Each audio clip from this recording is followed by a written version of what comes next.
Chapter 959. After Zhu Weiguo, who was busy with official business, left, only Qin Sheng and Qin Ran were left in the ward to accompany the old lady. The medical staff were all outside. As long as the Zhu family was present, the medical staff would take the initiative to leave. Later, Wu Yajun and her daughter-in-law would come over with their grandchildren. Recently, the old lady quite liked children. This might be the rejuvenation of her mind. "Xing what did your uncle talk to you about?" the old lady asked casually. She was afraid that her eldest son would put more pressure on her nephew. After all, the Zhu family could help the Qin family because of her stubbornness. Qin Sheng couldn't tell the truth, so he said casually, "Nothing much. He just asked me how I'm preparing for the engagement next month. He also said that if there's anything I can do to help, I can tell my aunt and small aunt. No matter how busy he is, he will take time to attend." Then he asked about the Qin family. "That's good. But you should communicate with the Song family in time. Everyone should attend, preferably the immediate relatives. It's not good if there are too many people," the old lady kindly reminded them. After all, most of them were in the system, so they had to pay attention to what they should pay attention to. Qin Sheng smiled and said, "Grandma, don't worry about it. We have a plan. There will probably be 3 or 4 tables. It won't be too many. Take good care of yourself. At that time, you'll have to say something." "Kid, I don't need to say anything. Let your uncle do the talking." The old lady smiled happily. No matter who Qin Sheng married, she finally saw this grandson was going to have a family. In the future, she could explain to the old man and her daughter when she passed away. Qin Ran echoed, "Grandma, you have to say something. You're the baby of our family." When the old lady heard the word baby, she was instantly amused. With these children accompanying her, her mood was much better.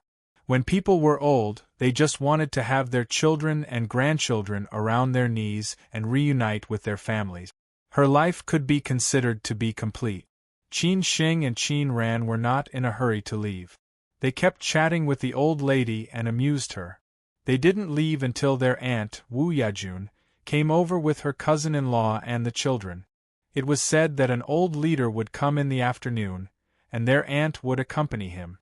On the way back, Qin Ran, who had already noticed that something was wrong with Qin Sheng, asked directly, "Qin Sheng, what did uncle talk to you about?" "Sister, my uncle asked us to withdraw from the Chang'an system. He said it was the best choice and the last choice because things are not as simple as we thought." Qin Sheng glanced at the driver in front of him, making sure that the driver was his henchman. When Qin Ran heard this, she was instantly stunned. This was what her uncle had said. It definitely meant something different. "What? You want us to leave the Chang'an system?" In the West Mountain villa of the Qin family, Zhao Anji, who had already gone to the group, rushed back. Because Qin Sheng and Qin Ran said that there was something urgent, she rushed back. But after hearing the news, Zhao Anji was somewhat shocked.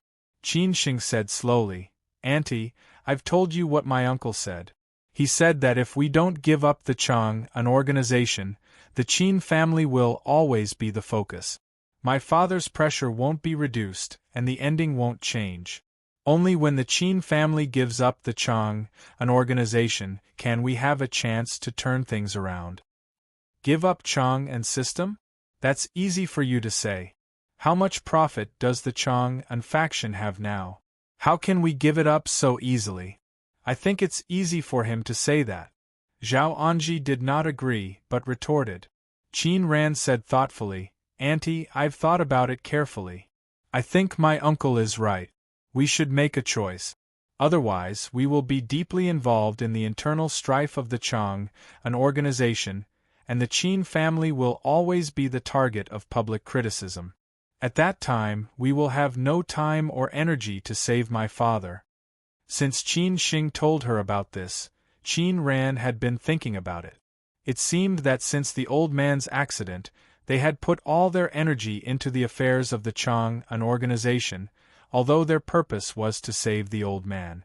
The Chang, an organization, had already returned to the control of the Qin family, but how could the sixth uncle and the others give up the Chang, an organization? No one knew how many troubles there would be. They would only be tired of dealing with them. How could they have the energy to save the old man?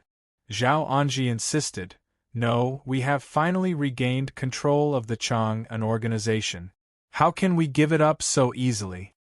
Qin Xing had to continue, "Auntie, although we will give up the Chang, an organization, we won't give it up for nothing. We can negotiate with the sixth uncle and strive for the same benefits, even at a slight discount. The most important thing is that we can compromise with the sixth uncle on the issue of the old man. If we give up the Chang, an organization, they will stop chasing after the old man. This is killing two birds with one stone. At that time, we will still have the assets of the Qin family, and the Qin family will still be the Qin family. We can also focus all our energy on the old man's issue." Qin Sheng was very thoughtful. It could be said that he had considered everything that the Qin family could think of. His uncle did not say how to give up the Chang, an organization. They could try their best to maximize the benefit. In this way, the Qin family would definitely make a profit. Qin Ran said, "Auntie, I think Qin Xing is right. For our Qin family, this is the best choice at present. I believe that since Uncle said so, he definitely has his own considerations. He is also doing the Qin family a favor." The main reason was that she trusted her uncle. Since her uncle said so, it could be said that he was helping the Qin family. After hearing Qin Xing's words, Zhao Anji felt a little relieved. She hesitated for a moment and said, "Let me think about it. This is too important. It is related to the future of the Qin family." The shares of the Chang, an organization owned by the Qin family, were currently in the hands of Qin Chang'an, Qin Xing, and Qin Ran. Qin Jing also had some shares, but Zhao Anji did not. Therefore, as long as Qin Xing and Qin Ran wanted to, they could completely bypass Zhao Anji. Even if Zhao Anji did not agree, so what? However, Zhao Anji was their aunt, and the only elder of the Qin family who could speak for her at present. Of course, they could not do this. Otherwise, it would only disappoint Zhao Anji.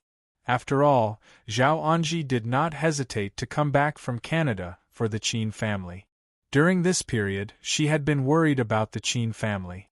Qin Xing thought for a moment and said, "Aunt, Uncle also said that if you don't believe him, you can let me ask eldest uncle and the old man.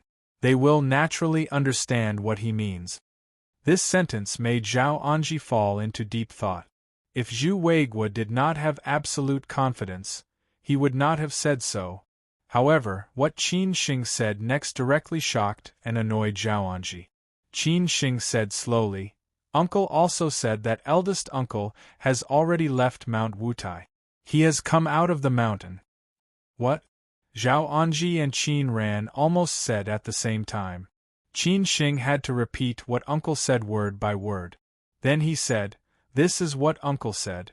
I am also very surprised. I think Uncle must have known this, so he said it. This Qin Changxing, I said that he has been pretending to be mysterious all these years. He just wants to escape from everything. Now, he finally can't bear the loneliness. But I don't understand. Since this bastard has come out of the mountain, why doesn't he come back? Is he going to watch the Qin family be destroyed before he takes action?" Zhao Anji said somewhat angrily. Qin Ran also said eagerly, "Qin Xing, since eldest uncle has come out of the mountain, do you know where he is?" Qin Xing shook his head and said with a bitter smile, "I don't know. Uncle didn't say, but I want to talk to eldest uncle. Even if eldest uncle has any difficulties, I think it should be okay to talk to him. Maybe eldest uncle, who has come out of the mountain, can see many things more clearly than us." Qin Ran nodded silently and said, "Maybe, but where can you find eldest uncle?" "Of course, I will ask uncle. Uncle must know," Qin Xing said with a faint smile. Zhao Anji did not say anything. Since Qin Changxing had come out of the mountain, she let Qin Shing talk to him and ask Zhu Weiguo about his suggestion. This was what she was most concerned about at the moment. As for other things, she would deal with them when she met Qin Chongxing. She did not believe in Zhu Weiguo, but she absolutely believed in Qin Chongxing. Otherwise, she would not have married him in the past. Moreover, she also believed in Qin Chongxing's ability. At the same time, Qin Shing asked Zhao Anji to find a way to smooth things over and fight for them to see the old man again.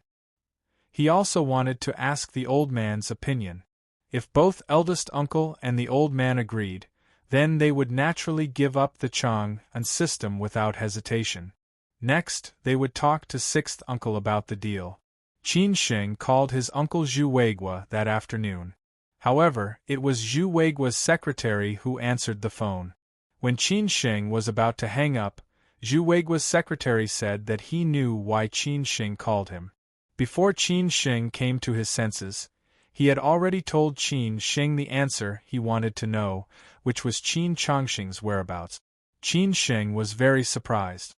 As expected, his uncle had guessed everything. His uncle knew that he would definitely go to see eldest uncle. His uncle was very astute.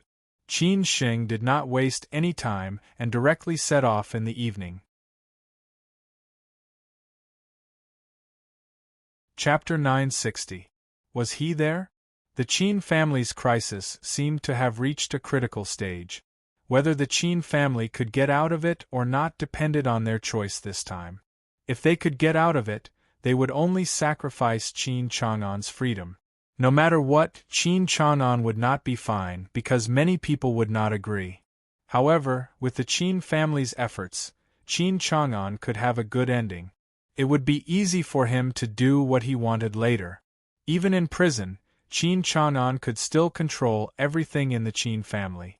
Moreover, Qin Shing was here, so Qin Chang'an could rest assured. If the Qin family could not get out of it, not only would Qin Chang'an end up miserable, but the Qin family would also be broken. At that time, the Qin family could only scatter like monkeys when the tree falls. They could only keep a low profile and look for opportunities to make a comeback. Qin Shing dared not make a decision without authorization, nor could he make a decision completely. So he chose to see his first uncle. Qin Shing told Song Ryu before he left. Since what had happened last night, it seemed that their relationship had improved. Besides, Song Ryu could be considered his fiancé now. Qin Shing should inform Song Ryu of his sudden departure from Beijing.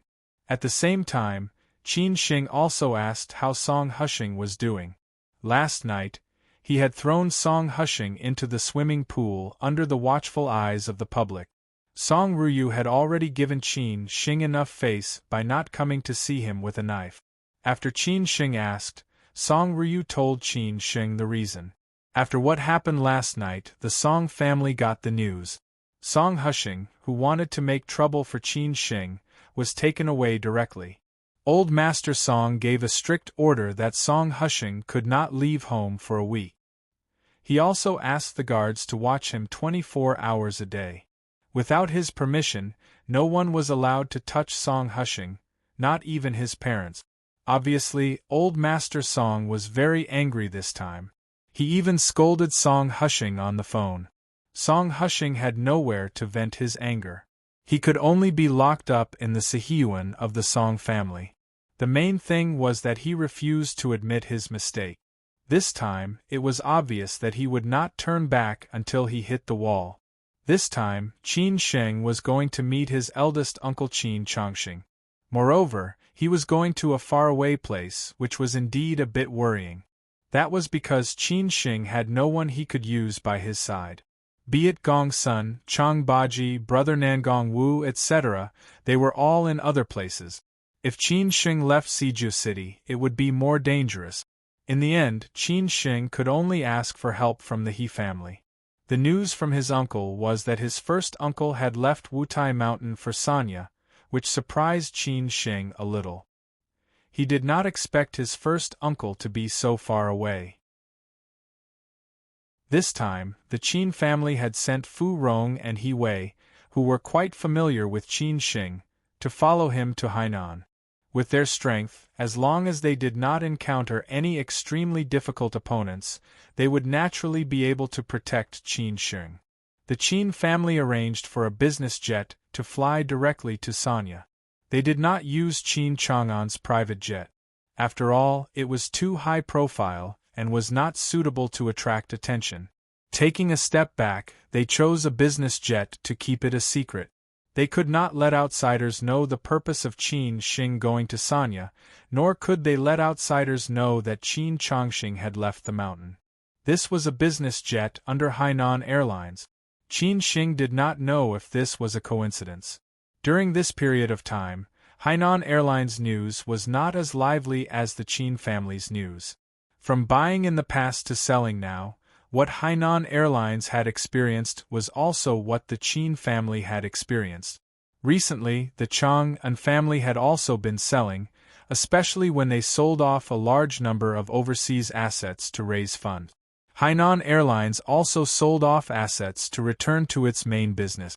After all, Hainan Airlines' current debt was really shocking. On the Chang'an family's side, Qin Chang'an was taken away for investigation.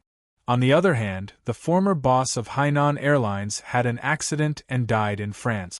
Some of the inside stories were really hard to guess. Now that the once marginalized second-in-command of Hainan Airlines had officially returned, whether Hainan Airlines could tide over the crisis depended on how he handled it. It was the same for the Qin family. Whether or not they could tide over the crisis depended on this choice. On the business jet, Qin Shing had been looking at the relevant documents regarding Chang'an family. If the Qin family really chose to give up on Chang'an family and sell off the Chang'an family's shares, they would naturally have to obtain the same benefits. They would definitely not give it away for free. In that case, they would have to figure out how much the Qin family's Chang'an family's shares were worth. Even if the Qin family wanted to sell them at a discount, they had to have a bottom line. This was not something that could be done in a day. Most of the time, Fu Rong was resting with his eyes closed or reading a magazine.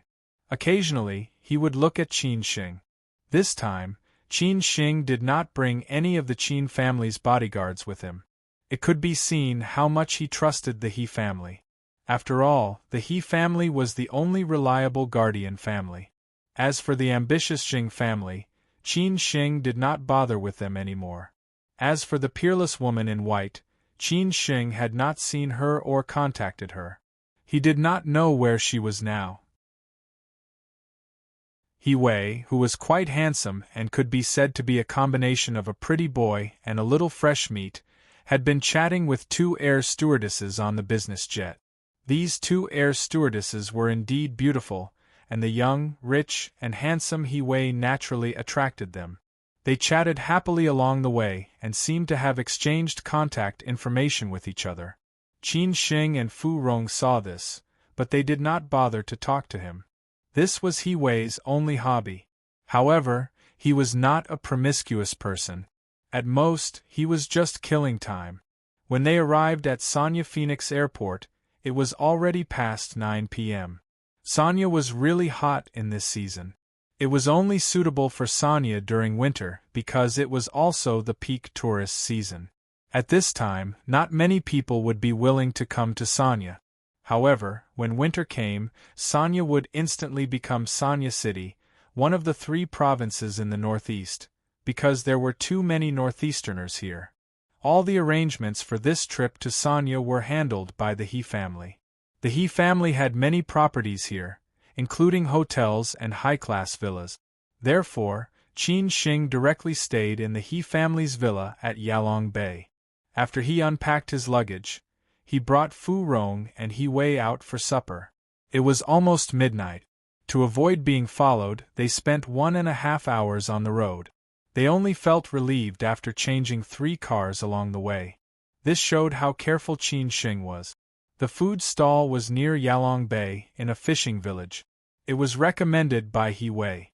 He said that every time he came to Sanya, he would come here to eat seafood. Qin Shing and Fu Rong were not picky, so He Wei ordered a large table. During the meal, Fu Rong did not speak much. He only occasionally responded to Qin Shing and He Wei's conversation. Most of the time, it was Qin Shing talking to He Wei. However, He Wei did not dare to ask Qin Shing's purpose for coming to Sanya this time. His role was to protect Qin Shing. If he asked too much, he would be punished by the old man when he got back. Although the old man was more amiable in front of Qin Shing, in front of the direct and collateral relatives of the He family, he was extremely strict.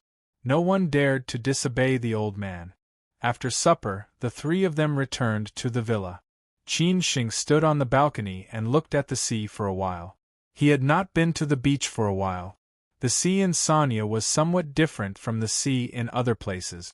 However, Qin Shing was not in the mood to go to the beach because it was too hot. The next morning, Qin Shing set off for Haitang Bay with Fu Rong and He Wei. Because his uncle lived in a villa community at Haitang Bay, there were no accidents. They entered the community smoothly and the He family had already made some connections. However, after entering the community, He Wei muttered, "Why does this community look so familiar? I think I've been here before." "You've been here before?" Fu Rong frowned. Qin Shing did not speak, but he could not help but guess in his heart. He hoped that this was not a coincidence. After a few minutes, they arrived at their destination. It was one of the most luxurious villas in the community. It was said that the same villa was selling for 110 million yuan. It had all kinds of facilities, and the most beautiful one should be the boundless swimming pool facing the sea. When they arrived at the entrance of the villa, He Wei finally could not help but say, "I've been here before." This villa was bought by third uncle. Every winter, third uncle would come here for a vacation. The last time I was in Sanya, my cousin asked me to come over for dinner. I think it was the year before last. After saying this, He Wei did not care about Qin Shing's expression and asked, "Young Master Qin, so we're here. What's going on? If you're looking for third uncle, he seems to be in Shanghai." "Are you stupid? Why would he look for third uncle?" Fu Rong kicked He Wei angrily. He was really stupid. Only then did He Wei understand. Why would Qin Shing come to Sanya personally to look for third uncle? If he wanted to see third uncle would have come directly with a phone call. Moreover, if Qin Shing needed help, he would look for old master directly. Why would he look for someone else? He Wei shut up obediently. It was better not to talk at this time. As for who young Master Qin wanted to see, that was his business. Qin Shing completely understood now. It turned out that the He family had long known that first uncle had come out of retirement. After that, first uncle should have contacted the He family. As for why the He family did not tell him about first uncle and insisted on letting him know from his uncle, it could be that first uncle had taken the initiative to tell the He family. Therefore, it was not convenient for the He family to tell him. Moreover, he did not ask the He family. Moreover, it could be that the He family did not want to be involved in the internal affairs of the Qin family. Otherwise, when Qin Shing chose to come to Sanya, the He family would have directly told him that first uncle was here. Before Qin Shing and the others rang the doorbell, 2 bodyguards walked out of the front door of the villa, eyeing them fiercely. They sized up Qin Shing and the others, and were very cautious and vigilant. After that, they asked tentatively, "What are you doing?" Qin Shing glanced at He Wei and Furong. He Wei immediately understood what Qin Shing meant. He said bluntly, "I'm He Wei from the He family. Who's your direct boss? Don't you know who I am?" "I'm Fu Rong from the He family," Fu Rong said immediately. The 2 bodyguards found the name familiar. They were indeed from the He family. However, they had not seen He Wei and Furong before. For safety's sake, it was better to call the person in charge. After all, the person they were protecting was the He family's distinguished guest. They could not bear the responsibility if anything went wrong. After a while, the bodyguard walked over with a phone and handed it to He Wei. "Our boss wants to talk to you." He Wei took the phone and exchanged a few words with the other side. Then, he returned the phone to the bodyguard. Soon, the two bodyguards let Qin Sheng and the others in. On the way in, Qin Sheng asked casually, "Is he here?" The bodyguard was stunned for a few seconds. After he came back to his senses, he replied, "Oh, you mean Mr. Qin?" Mr. Qin went for a walk at the beach. He will be back in a while. Then let's wait, Qin Sheng said disapprovingly. Since they were already here, it did not matter if they waited for a while. Chapter 961. Chapter 957. It was him. This was the top villa area of Haitang Bay, adjacent to the Park Hyatt Hotel. Just the front and backyard gardens and the boundless swimming pool were 1,200 square meters. It could be seen how large the area of this villa was. The annual property management fee alone was more than 200,000 yuan. Only the He family, a top rich family, could afford to buy it. The most important thing was that this was only used by the He family's third son for vacation. He would only stay there for a few months at most each year. Although the Qin family's Shishan villa was not worse than this, Qin Sheng still liked the feeling of living by the sea.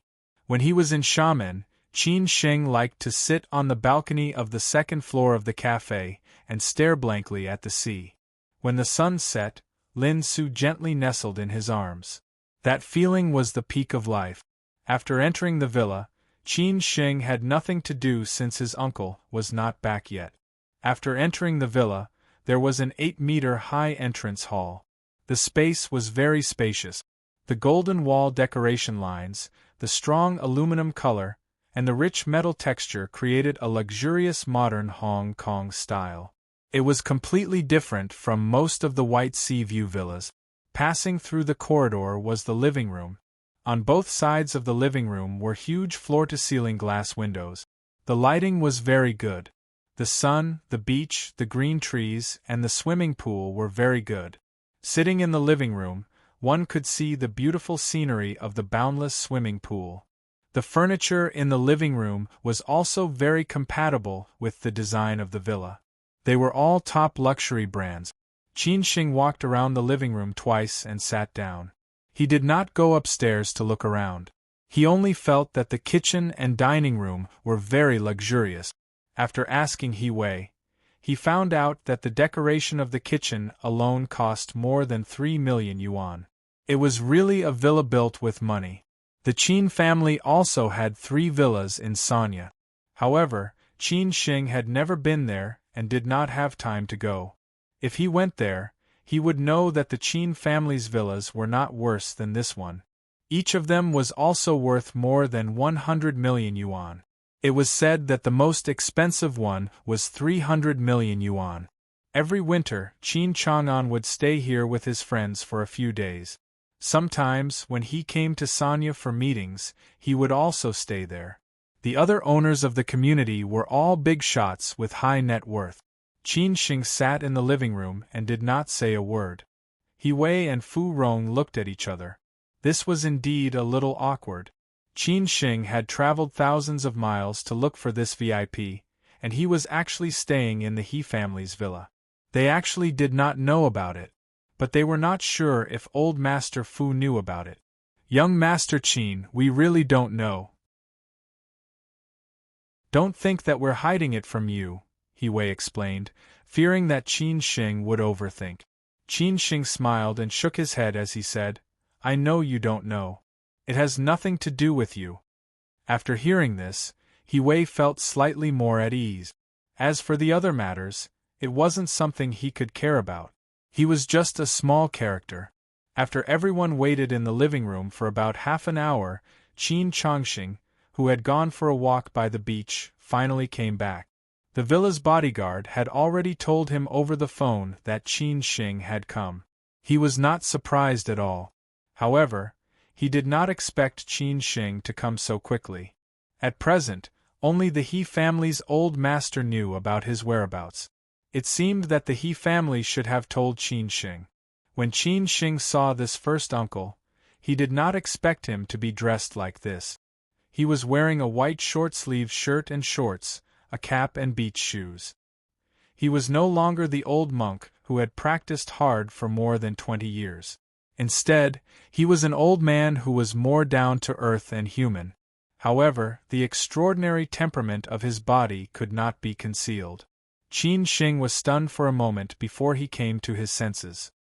He stood up slowly and walked over. First uncle. Qin Chongqing stroked his white beard gently. He patted Qin Shing's shoulder and said, "You're here. Since first uncle is not willing to see us, I can only come to find first uncle," Qin Shing said calmly. It seemed that he was not too excited. He did not know whether it was because he had seen first uncle last time or because he was affected by his first uncle's calm state of mind. Qin Chongqing always had a vague smile on his face, which made people feel very comfortable. Coupled with his indifferent temperament, he was very approachable.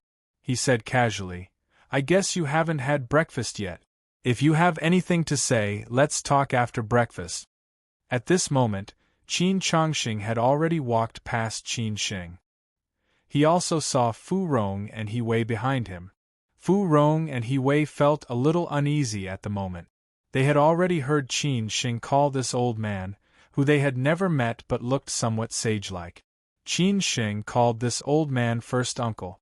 However, they had never heard that there were other men in the Qin family.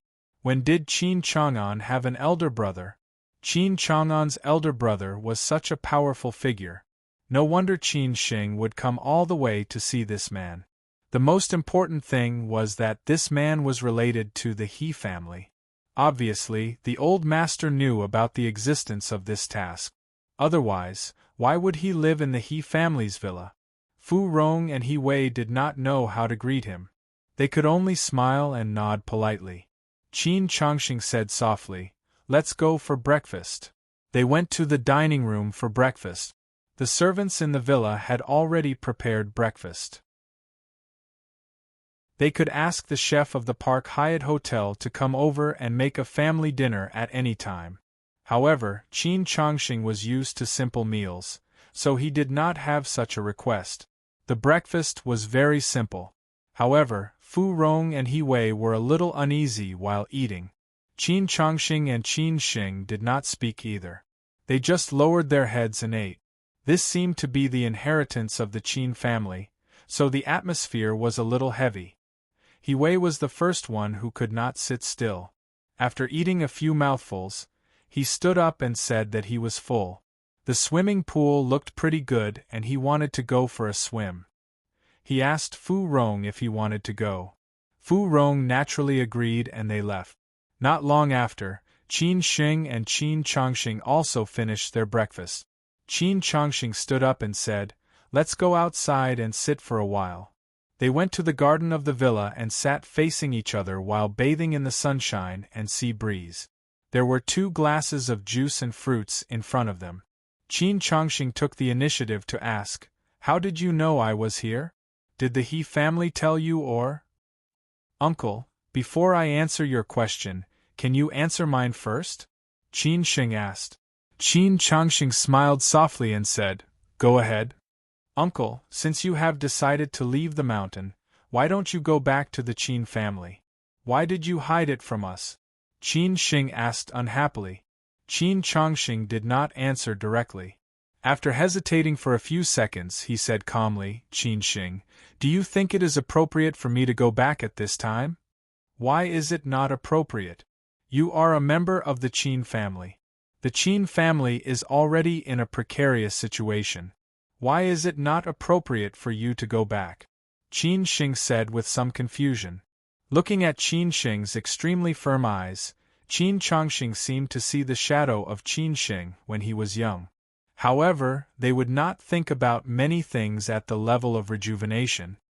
He could only explain to Qin Shing, "Qin Shing, is the Qin family really at the point of no retreat? The Zhu family helped you, and you are going to marry the daughter of the Song family. It seems that you have regained control of the Chang'an family. How many interests are involved in the Chang'an family? I'm afraid that you can't figure it out at all. Moreover, the Qin family has the Qin family's industry. All of these are too big. The Qin family has only caught Qin Chang'an. What else can the Qin family lose? Uncle, what do you mean by this? What do you mean that the Qin family has only caught Qin Chang'an? Hearing this, Qin Shing asked unhappily. Although the man in front of him was his uncle, he had only met him once. Naturally, he could not get close to him. Qin Changxing had to continue saying, Qin Shing, the Qin family is still wrestling with others. Even the higher-ups are playing games on this matter. It is not appropriate for me to go back at this time. It will only make many people fear and dislike me. Instead, the Qin family will lose points and your father will be under more pressure. Do you understand? I still don't understand, Qin Shing said bluntly. Qin Changxing had to continue talking. After all, Qin Shing was his nephew. It was okay for him to say more. After all, he was still young and had not experienced the storm in Siju City. He said in a low voice, how should I put it?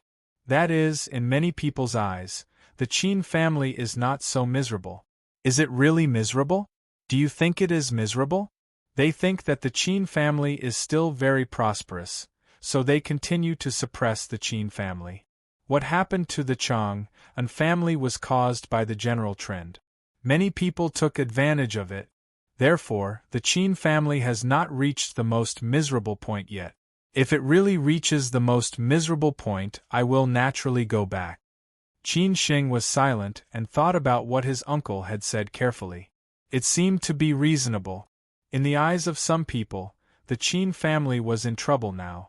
But in the eyes of most people, especially many ordinary people, the Qin family was really not that miserable. After Qin Shing came to himself, he asked subconsciously, Uncle, do you mean that we should not regain control of the Chang'an family?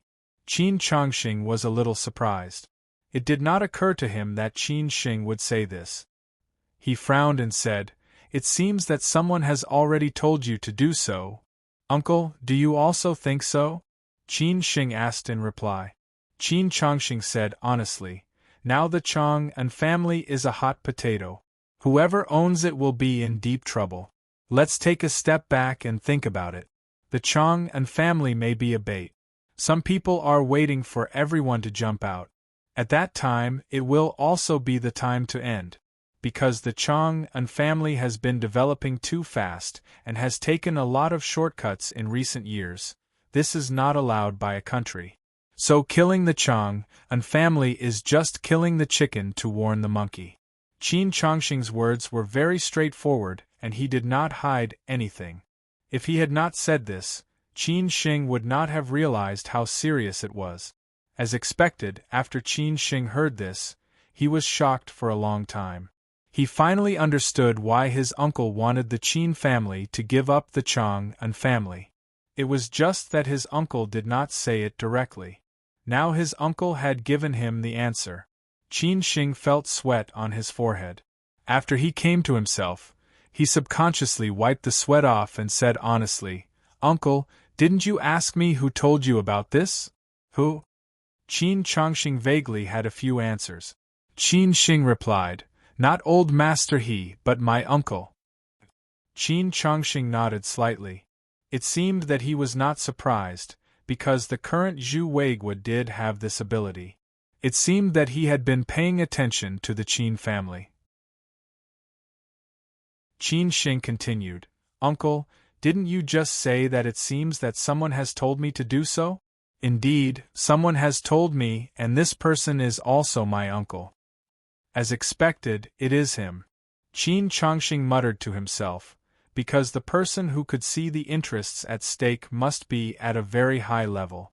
Otherwise, how could he clear the fog? Because most people were entangled with interests, they did not know that the crisis was coming. And the Qin family could take this opportunity to escape.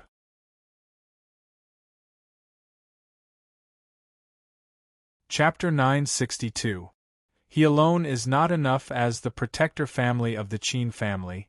The He family could be said to be the only competent protector family. It was reasonable that they could reach such heights because Old Man He's structure was truly different. Over the years, the He family had been contacting Qin Chang'an through a single line. However, Qin Chang'an had been cultivating in seclusion on Mount Wutai all the time.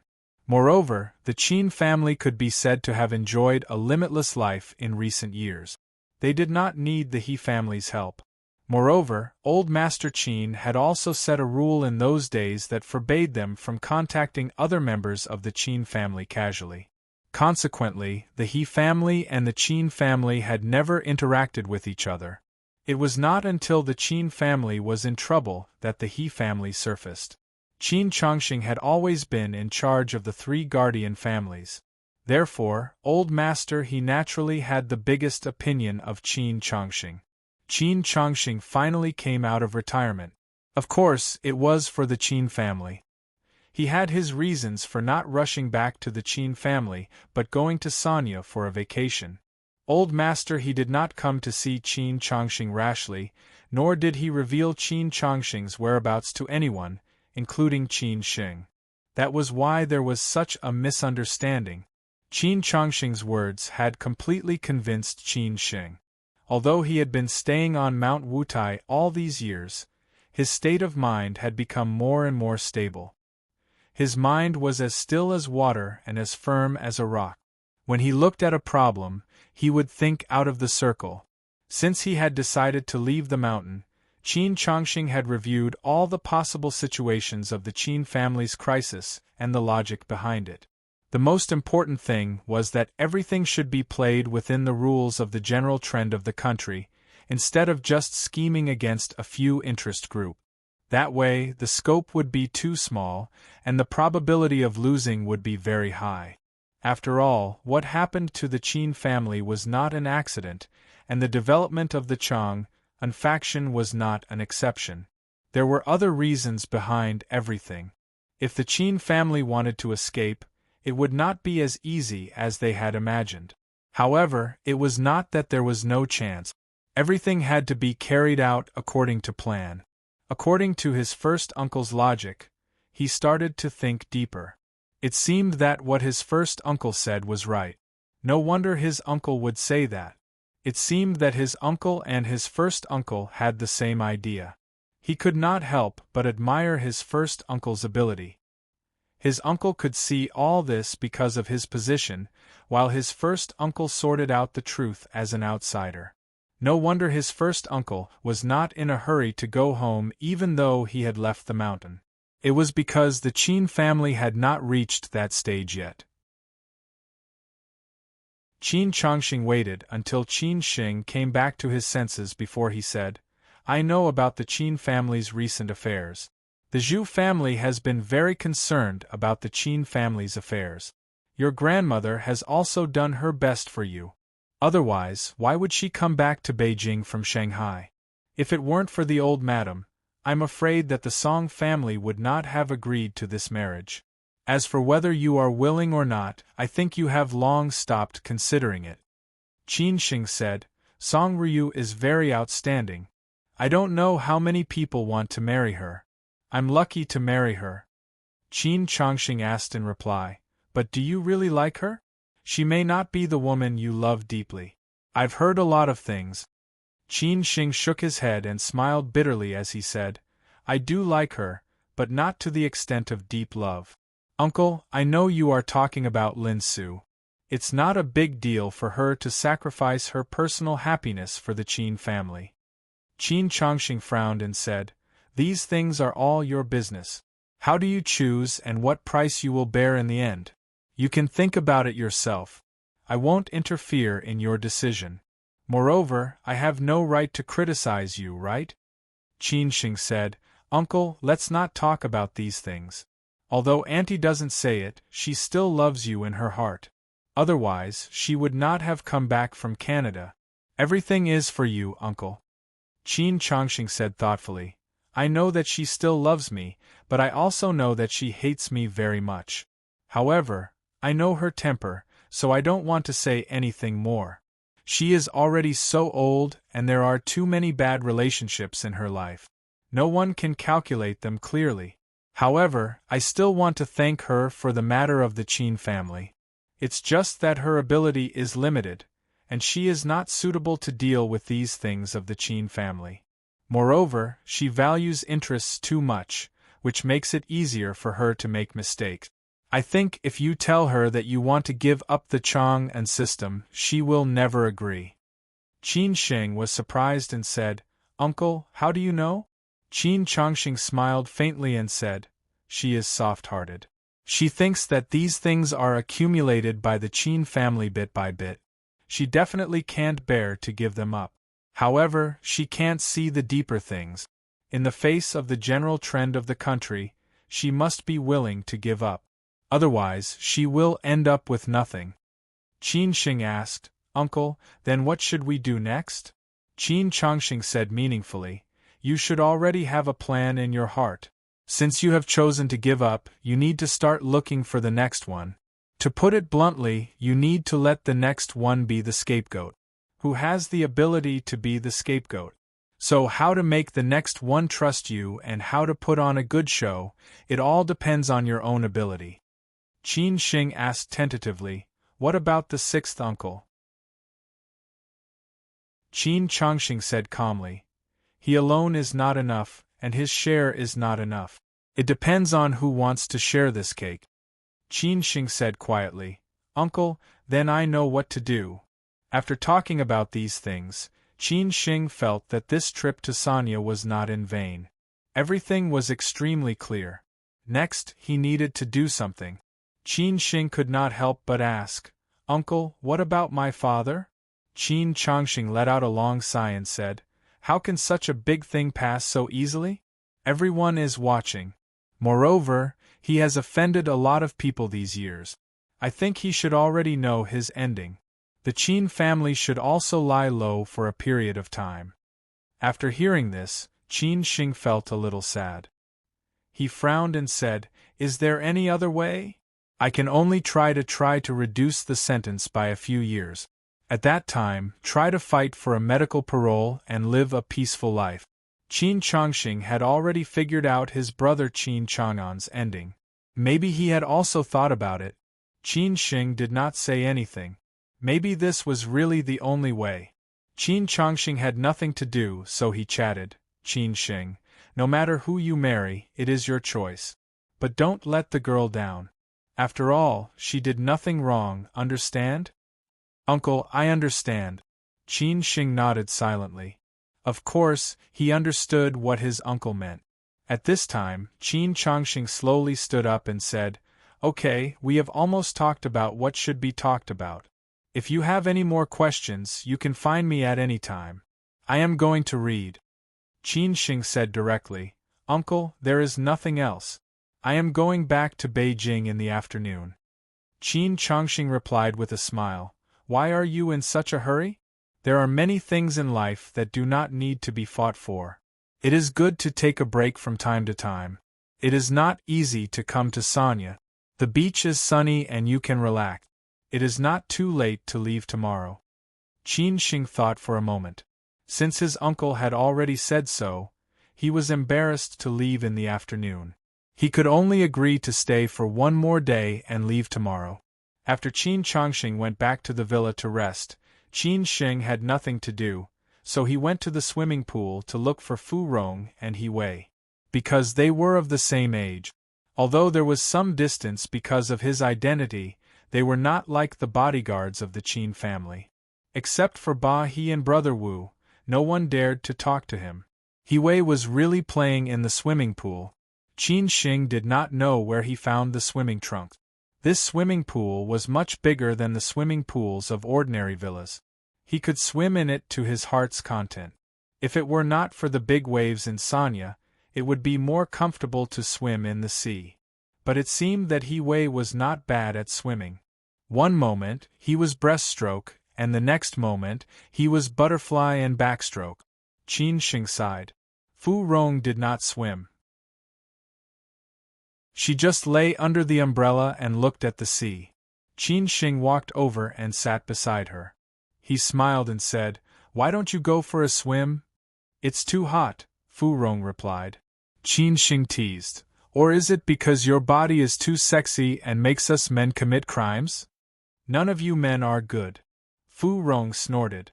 Qin Shing shrugged and said, Then don't find a man for the rest of your life. I'll see how long you can endure. Fu Rong did not want to talk about this with Qin Shing. She would always be at a disadvantage if she talked about this with men. She changed the topic and said, That old man, is he really your uncle?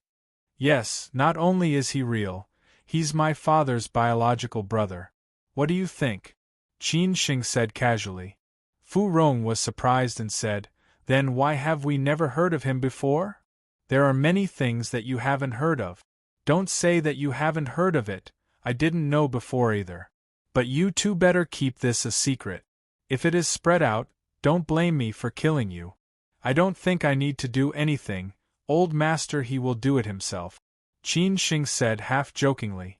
Fu Rong nodded and said, You don't need to say the rules, we all know. That's good. Fu Rong said again, Then when are we going back? Qin Shing laughed and said, Let's do it tomorrow morning. We'll stay here tonight. I'll send someone to bring the luggage over later. I think the blue sea and blue sky are quite comfortable. At night we can have a buffet barbecue and drink some wine. It should be very pleasant. After he finished speaking, he directly plunged into the swimming pool and swam happily. In the afternoon, Qin Shing looked for his eldest uncle and chatted with him for a while. They talked about trivial family matters. His eldest uncle was more concerned about his younger sister, Qin Jing. It seemed that he felt more guilty about her than anything else. He did not know how to meet her. This was a difficult problem that any father would face.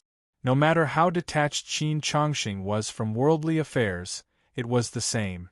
At night, Qin Shing brought He Wei and Fu Rong to the poolside to have a buffet seafood barbecue. The ingredients were all sent from the hotel, so they did not need to worry about anything. They enjoyed the sea breeze, ate seafood, and drank beer. They had not been so comfortable for a long time. If his sister knew that he was living like this in Sanya, would she come over and beat him up? Don't forget about business. Qin Chongxing only came over to chat for a while and then left. Although there was no rule of not eating after noon, he had always insisted on being a vegetarian. Even if he returned to the secular world, he would still do so. As they drank and chatted, there was no pressure at all. Fu Rong and He Wei also started to talk. They talked about a lot of things about themselves. Qin Shing did not hide anything and said some things that were sometimes difficult to say. At least for now, Qin Shing treated Fu Rong and He Wei as friends. The next morning, Qin Shing brought Fu Rong and He Wei back to Beijing. Qin Chongxing continued to stay in Sanya. He would not return to Beijing in a short period of time. However, when the Qin family needed him, he would naturally come back. Battlefield literature.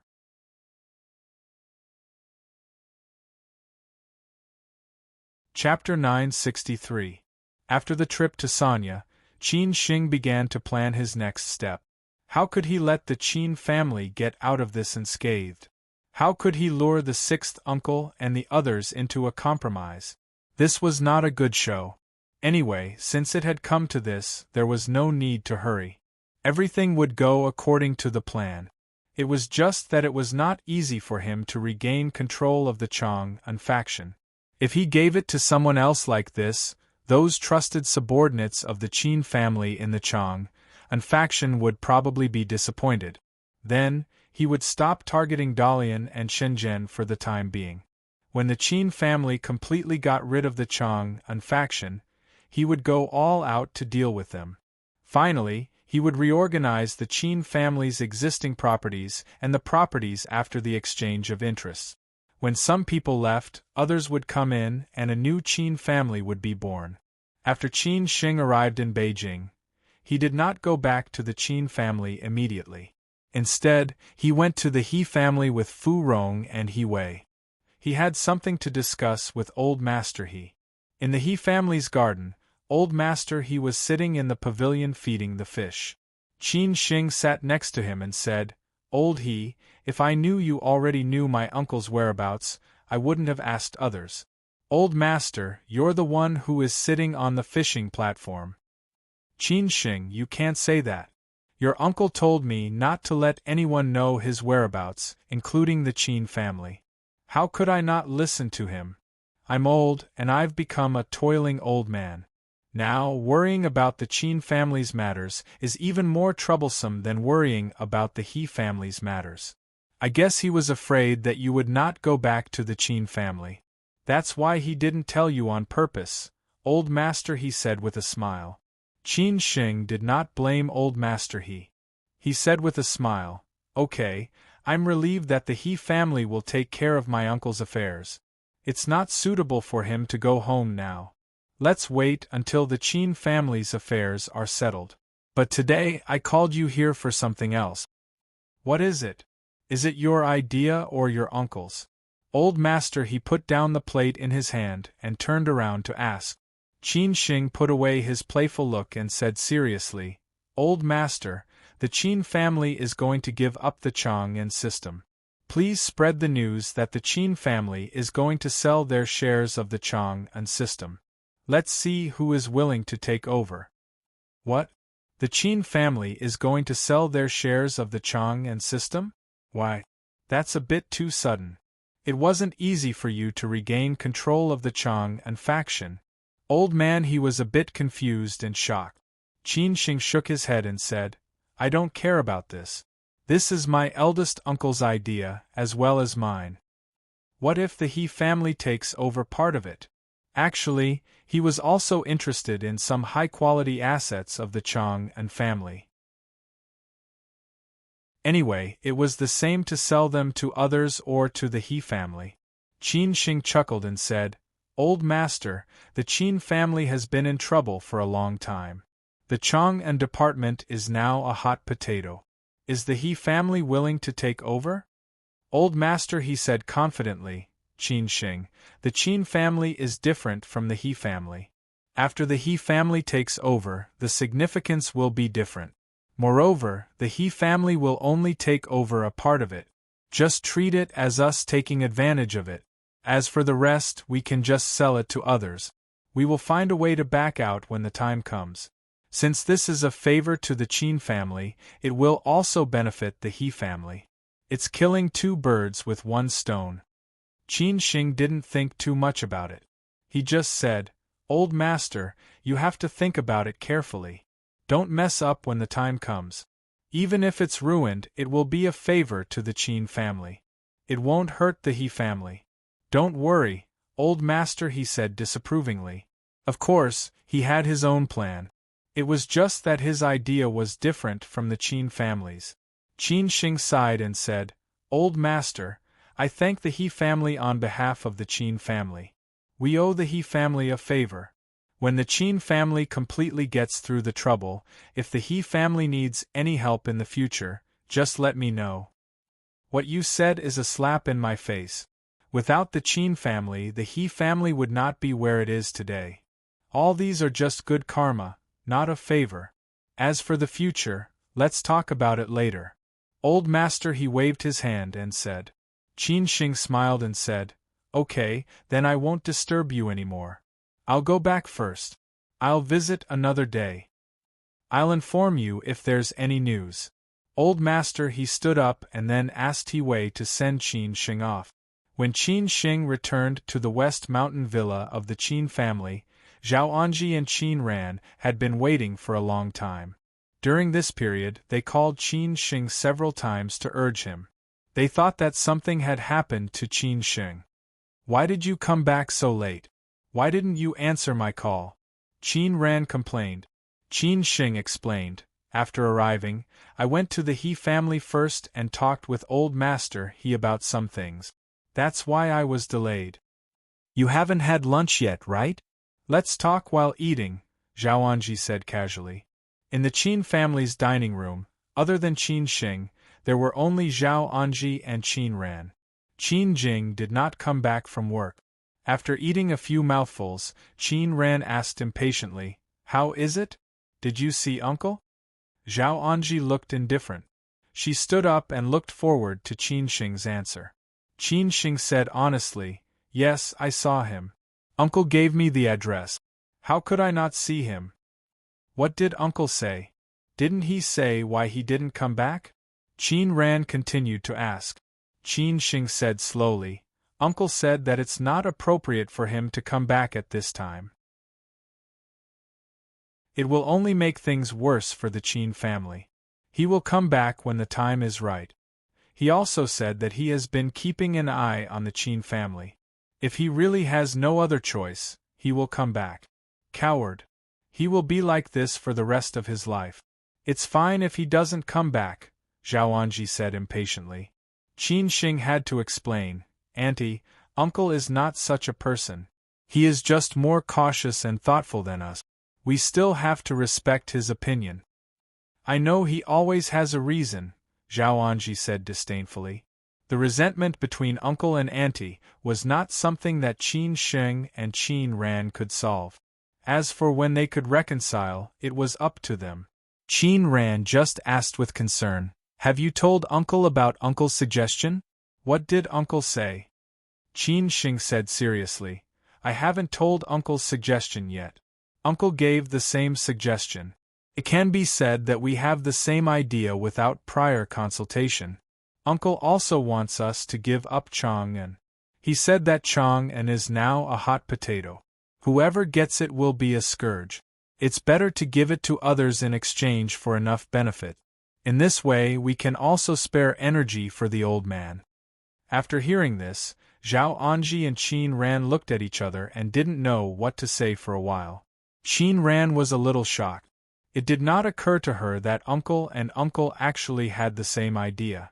Zhao Anji was still a little reluctant and felt that it was difficult to give up like this.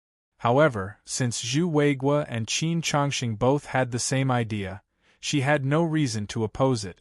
In order to persuade Auntie, Qin Xing used Uncle as an excuse. Zhao Anji and Qin Ran fell into deep thought after listening to what Shi had said. Qin Ran couldn't help but say, According to Uncle, the storm of Chang'an is not over yet. Qin Xing replied, Sister, I also thought about it carefully. It seems that it is reasonable. The more I think about it, the more I feel that something is wrong. If we continue to control Chang'an, it will indeed be very disadvantageous for us, especially for Old Master. So I also decided to give up Chang'an. Qin Ran echoed, Then give it up. I believe in Uncle and Uncle's judgment. Qin Xing looked at Zhao Anji and said, Auntie, what do you think? Zhao Anji sighed softly and said, Since you have already decided, what else can I say? Qin Xing began to talk about his plan. He said, Since we have all decided, let's start preparing. I have already asked Old Master He to spread the news that our Qin family is ready to sell all the shares we hold in Chang'an. Let's see who is willing to buy it. The price is negotiable. Qin Ran asked, Then what should we do? Qin Xing thought for a moment and said, Auntie, you keep an eye on Sixth Uncle's movements. When the aristocratic families are mature, we will take the initiative to contact Sixth Uncle. I am sure that no one can completely take over the shares of Chang'an, but Sixth Uncle's power is not enough for them to do so. As for you, sister, you need to let Aunt Chang and Uncle Hao know that we have some conflicts with them. Don't tell them our ultimate purpose, just tell them the Qin family's difficulties. When the Qin family integrates all the resources, let them take charge of the Qin family's new industry again. It is time for the Qin family to sort things out. Qin Ran directly nodded and said, Okay, I know what to do. Zhao Anji hesitated for a moment and said, There must be something wrong if there is something abnormal. Sixth Uncle will not be so easily fooled. Qin Xing said disapprovingly, Then it depends on how we act. He believed that Sixth Uncle would definitely take action. He would not miss such an opportunity. However, Sixth Uncle was not that simple. Even if he took action, he might not agree to the Qin family's conditions. Qin Xing thought of Gongsun in Dalian and Chang Baji in Shenzhen, so he asked them to come back first. When the Qin family finished this important matter, they would deal with these two ungrateful guys. Zhao Anji and Qin Ran had no objection and agreed with Qin Sheng. At this moment, Chang Baji, who was far away in Shenzhen, had been keeping a low profile with Yujbak, because what happened on the first day made them feel a little scared. They did not expect that this person in Shenzhen was so ruthless. He directly showed his power to them. However, they came here with a mission. How could they return without accomplishing anything? Therefore, during this period of time, they had been secretly contacting a few of He Yong's trusted subordinates. Among them were the pawns that the Qin family had placed around He Yong, and the two who had always been dissatisfied with He Yong. In Dalian, what happened 2 days ago made Gongsun want to kill. He believed that there was definitely another force behind Song Shixin supporting him. It was just that he had not figured it out yet. In the past 2 days, he had also begun to frequently contact Song Shixin's trusted subordinate. However, he had been doing it secretly. He must not let Song Shixin find out. Just when Gongsun and Chang Baji were taking action, they suddenly received a call from Qin Sheng. The content of the call was that he wanted them to leave Song Shixin and He Yong alone and immediately return to Jing City. This made Gongsun, Chang Baji, and the others a little surprised. They did not expect it to be so sudden. However, this was Qin Sheng's order. No matter how resentful they were, they had to rush back immediately.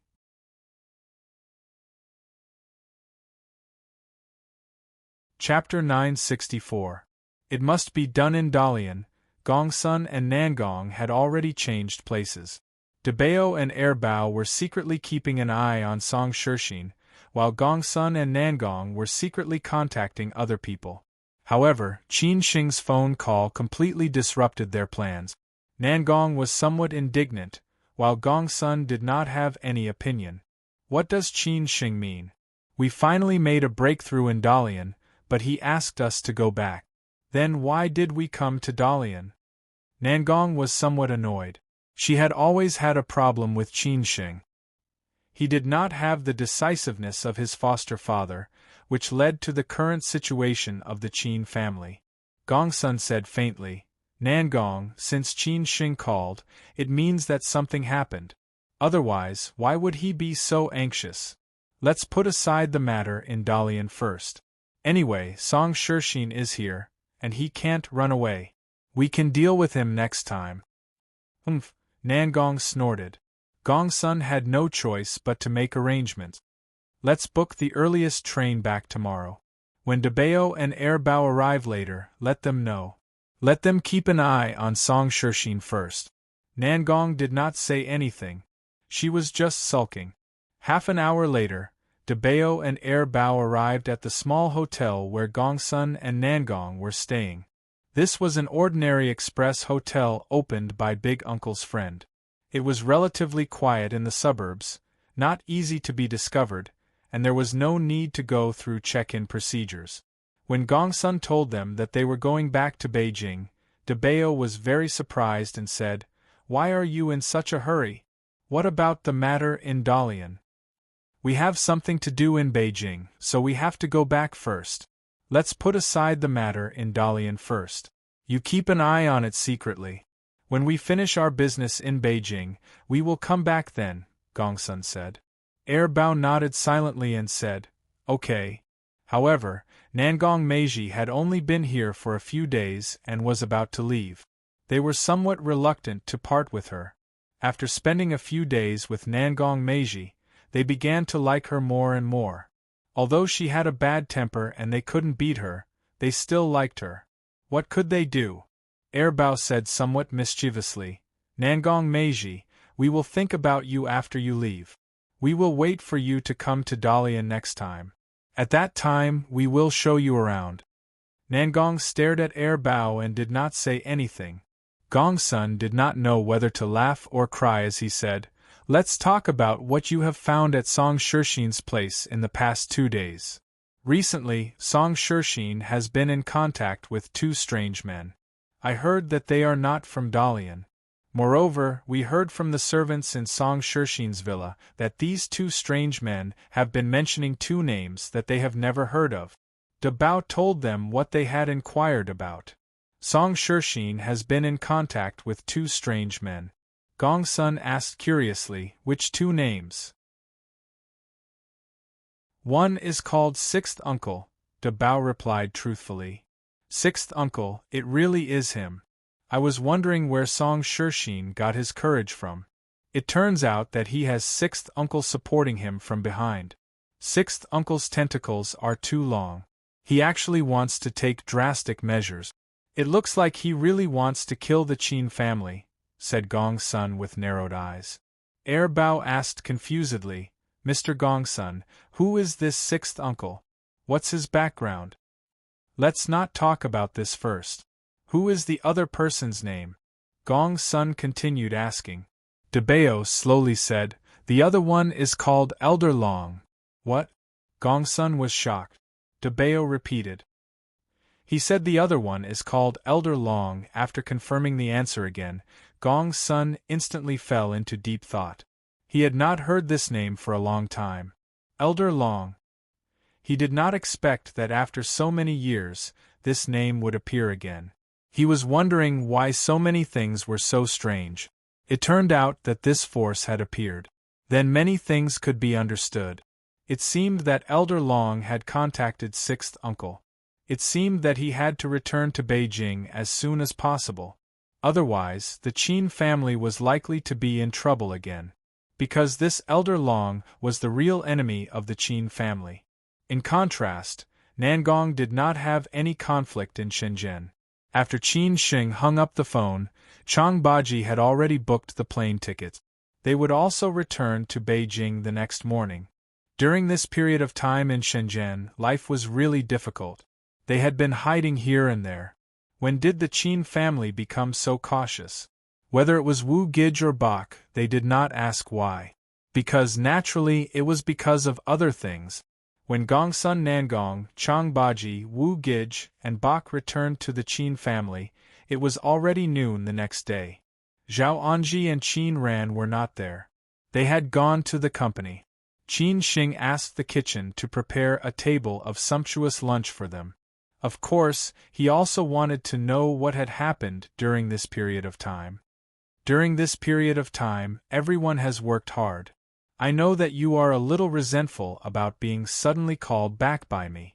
That is because there are more important things recently.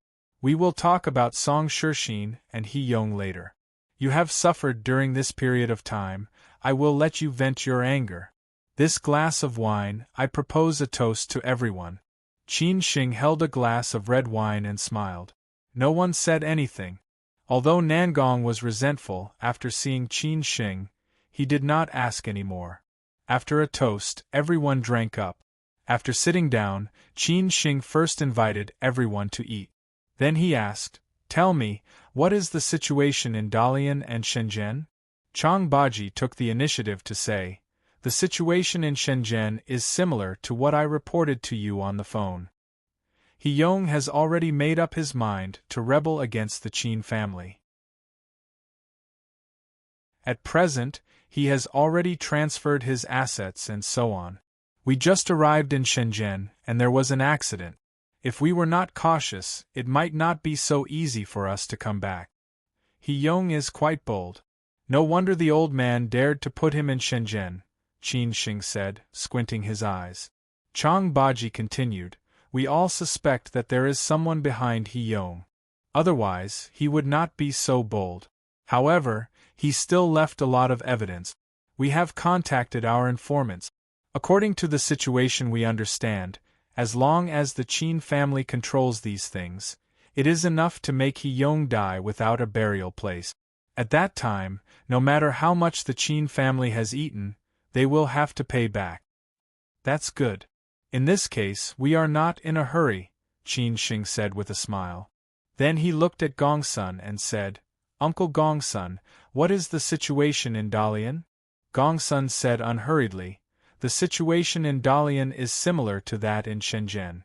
It is just that Song Shirshin was not in a hurry to take action at the beginning. He chose to take action after seeing two groups of people. In the end, he was defeated by me. I just gave him another chance. However, these two groups of people are not small. I think they should be the ones behind the people in Shenzhen. Those two groups of people, who are they? Qin Shing asked straightforwardly. Gongsun said faintly, one group of people is Sixth Uncle. This is expected. Sixth Uncle has been targeting the Qin family, so it is unexpected that he supports them. TSK, TSK, TSK. Sixth Uncle, you really put in a lot of effort. This is causing trouble in our backyard. No wonder Song Shixin and He Yong are so bold to cling to Sixth Uncle. How can they not be confident? After a period of time, I will make them regret it. Qin Shing snorted coldly. After he reconciled with Sixth Uncle, it would be easy to deal with these two at that time. Qin Shing frowned and asked, who is the other group of people? Gongsun took 2 deep breaths and said slowly, a force that you may not know, but Master Qin knows. Who? Qin Shing asked eagerly. The sworn enemy of the Qin family in the past, Elder Long. Gongsun finally gave the answer. Hearing this strange name, Qin Shing was a little confused. He really did not know anything about Elder Long. However, he heard that this was the sworn enemy of the Qin family in the past, so it was obviously not simple. He asked confusedly, Elder Long?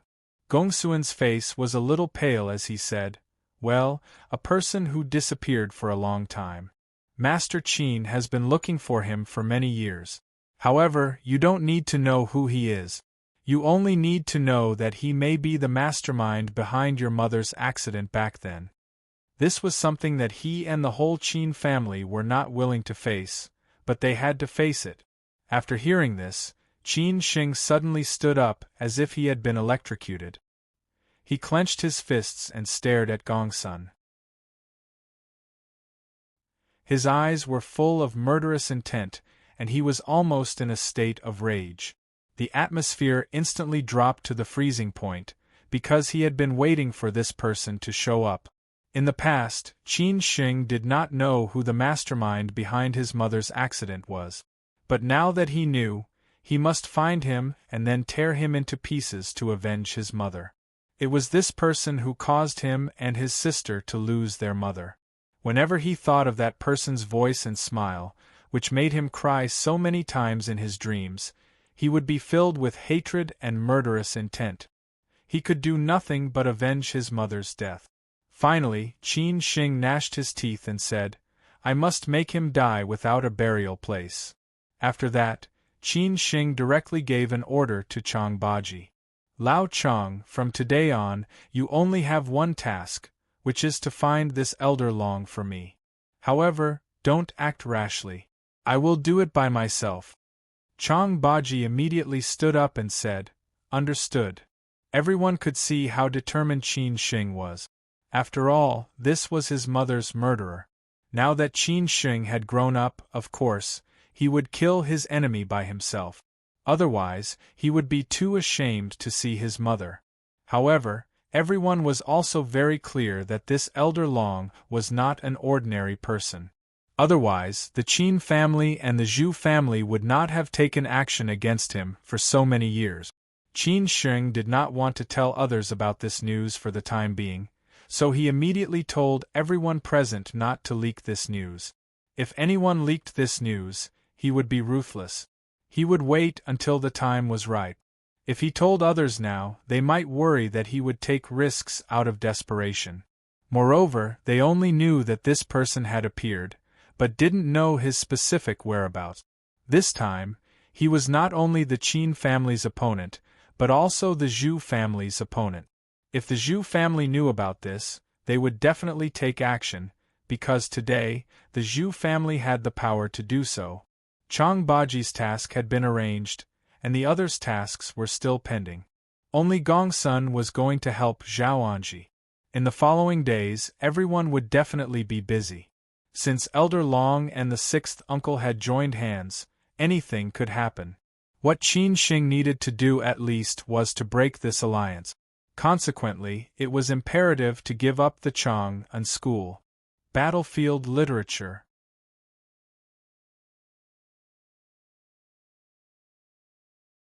Chapter 965. In the evening, when Zhao Anji and Qin Ran came back, they found Qin Xing sitting alone in the garden outside in a daze. No one knew what he was thinking about. Qin Ran asked Qin Jing to call Qin Xing in for dinner. "Brother, what are you thinking about?" Qin Jing came over and stood behind Qin Xing, massaging his shoulders. Although Qin Jing couldn't help much, she knew how to be a good girl. As long as she didn't cause trouble for her brother, sister, and mother, she wouldn't go out and play. Every day, she would split her time between home and work. After work, she would go straight home because her mother said it was dangerous outside. She was afraid that someone would use her to threaten the Qin family. Naturally, Qin Jing was obedient and stayed at home even on weekends. Qin Jing would grow up eventually because people would grow up after experiencing things. What she could do was to do what she should do, because she was not capable of helping the Qin family yet. Although her days at home were boring, she still had her family to chat with. Everyone cared about her. When she had nothing to do, she would play the piano or swim to exercise. Occasionally, she would play games or read books. Anyway, there was everything at home, so she wouldn't get sick from being bored. Besides, her sister and mother would occasionally take her out shopping and eating. In fact, everything was quite good. Qin Xing held his sister's hand and said, "I'm thinking, my sister is already so big, it's time for her to fall in love. I just don't know which guy will be so lucky." "Brother, I don't want to fall in love. I want to stay with you, mom and sister. We will never be separated." Qin Jing pouted and hugged Qin Xing tightly. Qin Xing laughed and said, "I also want to do that. But you will eventually grow up, get married, and have children. The same goes for your sister. As long as our hearts are the same, we will be together forever. After I finish my work, I will take you out to have fun. What do you think?" Qin Jing nodded quickly and said, "Okay, brother, you are so nice." Qin Xing actually liked chatting with his sister, but most of the time he was too busy and did not have time to accompany her. He still felt a little guilty. After all, the Qin family's affairs were more important, and he could not take care of his sister's feelings when he was busy. Yeah, do you think it's better in China or Canada?" Qin Xing asked. Qin Jing replied without thinking, "Of course it's better in China." "Why? But you grew up in Canada," Qin Xing said with some surprise. Qin Jing said slowly, "Because there are brothers, sisters, and uncles in the country." Speaking of this, Qin Jing suddenly paused, and then said with red eyes, "Brother, I miss uncle." Qin Xing didn't know how to answer this question. She didn't want to lie to her sister either. Although she didn't say many things, she knew them in her heart. Qin Xing had no choice but to say, "Okay, I'll take you to see uncle next time." "Brother, I'm sorry." Qin Jing also felt that she shouldn't have said that. Everyone in the Qin family missed their uncle, but some things had already happened, and the Qin family couldn't change it easily. Qin Xing comforted her and said, "Why did you say sorry? You don't have to say sorry. Do you understand?" Of course, Qin Xing knew what his sister was thinking. These things had nothing to do with her. Naturally, there was no need for him to apologize. "Oh, I almost forgot. Big sister asked me to call you to go eat." "Big brother, let's go eat," said Qin Jing. Qin Xing shook his head and said, "You go ahead and eat first. I'm thinking about something. I'll be there soon." Qin Jing didn't want to disturb her brother anymore, so she said, "Brother, come here quickly. I'll go back first." After Qin Jing left, Qin Xing continued to sit here and enjoy the spring breeze. It was already the end of September, and the National Day would come in 2 days. It was the National Day, and the weather was not so sultry anymore. At night, it was a little chilly. This kind of weather was actually the most comfortable. What was Qin Xing thinking about?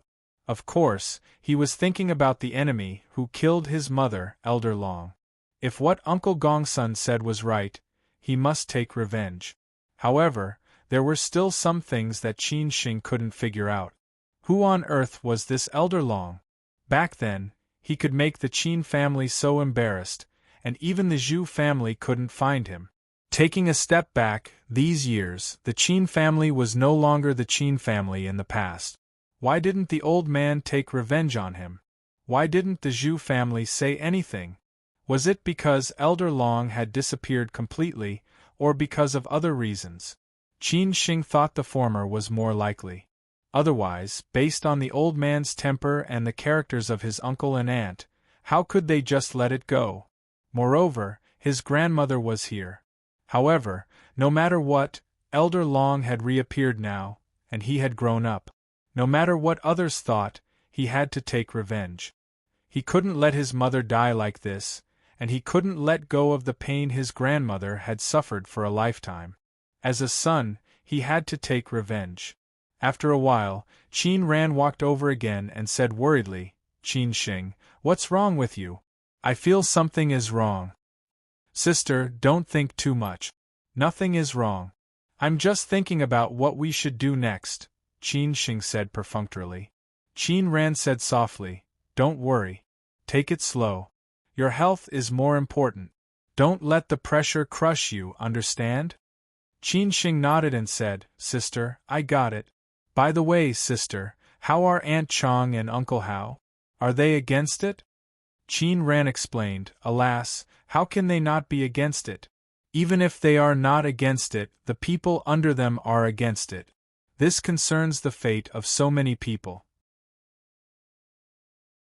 Although they didn't say it, they must think so in their hearts. Qin Xing thought for a while and said, "We can't take care of them. At this time, the Qin family is the most important thing. Moreover, they can find good jobs after leaving Chong and, besides, if they are capable, they can join our Qin family again.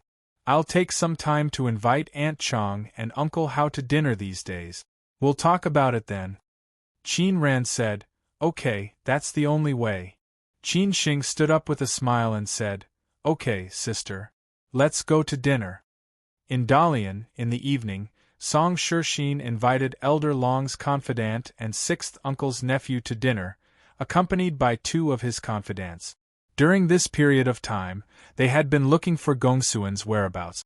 It did not occur to them that the two living people had disappeared just like that, which made Song Shixin very angry.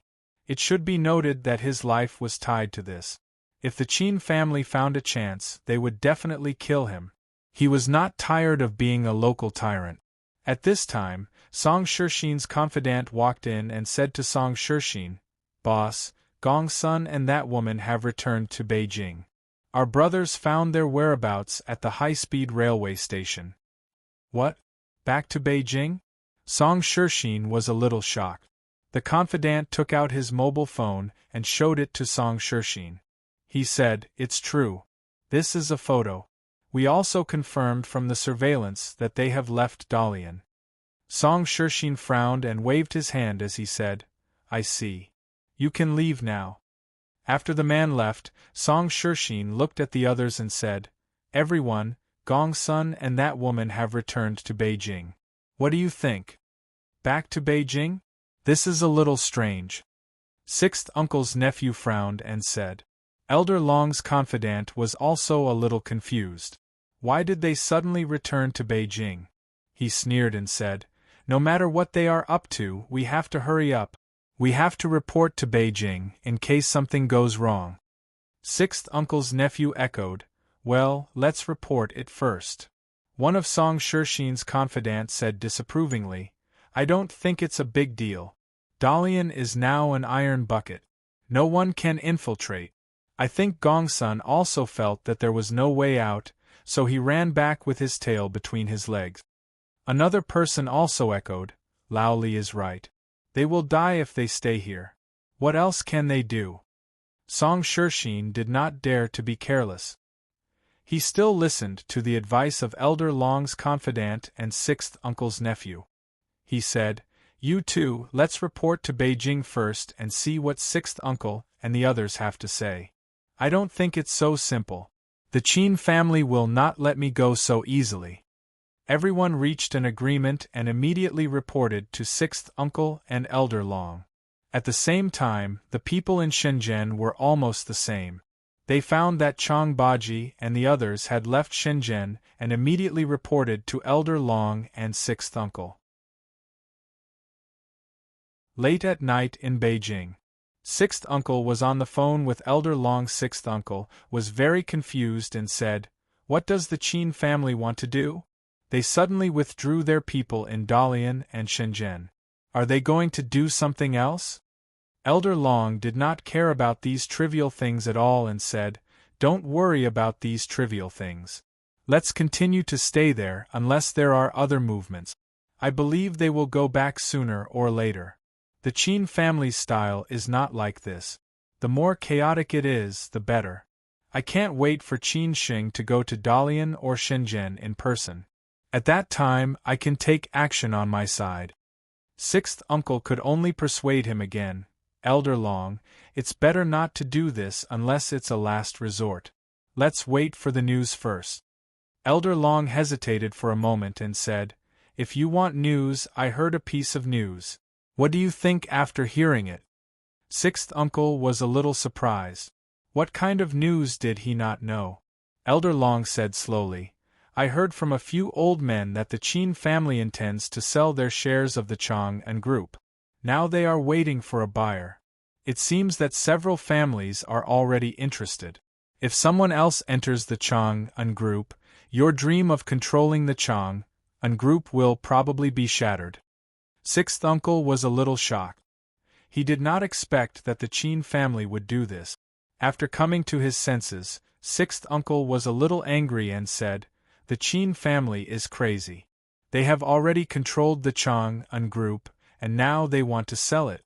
I'm afraid that there is something wrong with their brains." Elder Long sneered and said, "I don't care what they will do. I just want to tell you this news. It is said that the He family is going to cooperate with several big families to take over the shares.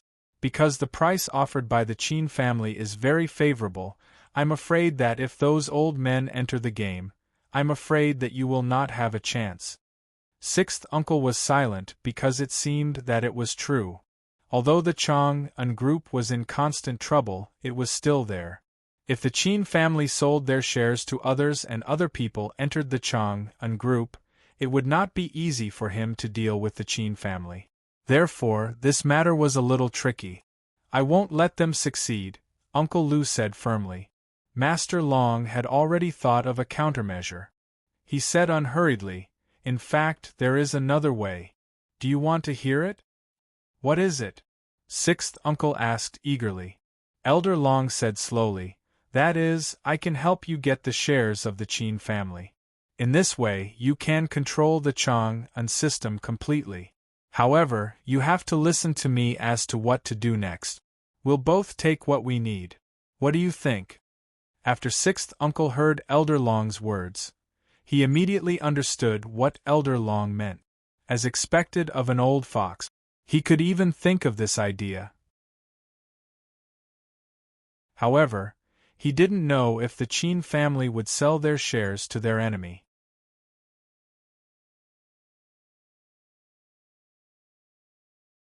Chapter 966. They were all fine. The National Day came soon. During this period, the Qin family was safe and sound.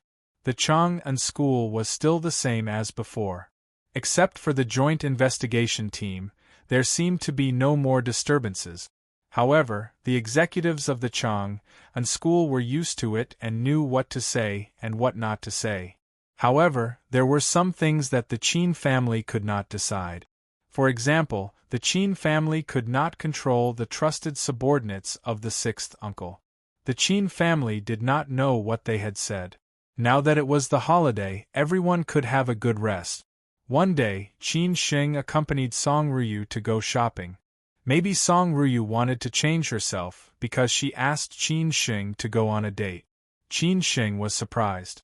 However, Song Ruyu said that they were not allowed to go to luxury shopping malls like SK. Qin Shing deliberately joked that no one had a mine. It was too expensive to raise a wife. As a result, they chose the nearest city, Joy City. After Gongsun Chang, Baji, and the others came back, Qin Sheng was not afraid of any danger. However, Brother Wu stayed close to Qin Sheng to protect him, because Chang Baji had a mission to find Master Long. As for how to find Master Long, it was up to him. However, Qin Sheng told Chang Baji that he could use any resources of the Qin family. He had told Uncle Gongsun that he could use all the resources of the Qin family, which could be regarded as a logistical support for Chang Baji. Joy City, which was owned by Kofco, was the favorite shopping mall of young people. Shidan Joy City was close to Song Ryu's residential area, so they chose it. Shopping, watching movies, and eating were the favorite ways of young people. Qin Sheng and Song Ryu's date was not out of the ordinary. However, Song Ryu did not buy anything when they were shopping. She just went to shops that she was interested in. Finally, she bought some books, which seemed to be her favorite thing to do. After watching a comedy movie, which was Song Ryu's favorite, they found a Korean barbecue restaurant nearby for dinner. Qin Sheng didn't expect that Song Ryu liked comedies, which didn't seem to be her style. Normally, Song Ryu preferred literary films with depth. However, as long as Song Ryu liked it, it didn't matter. During dinner, Qin Sheng asked casually, "Is Song Husheng still in detention?" "Yes, Grandpa told me to let him out after the National Day. But he's still the same bad-tempered boy. I can't do anything about it. If he weren't my brother, I would never talk to him again," Song Ryu said angrily. She really didn't know what Song Husheng was thinking. Song Ryu smiled.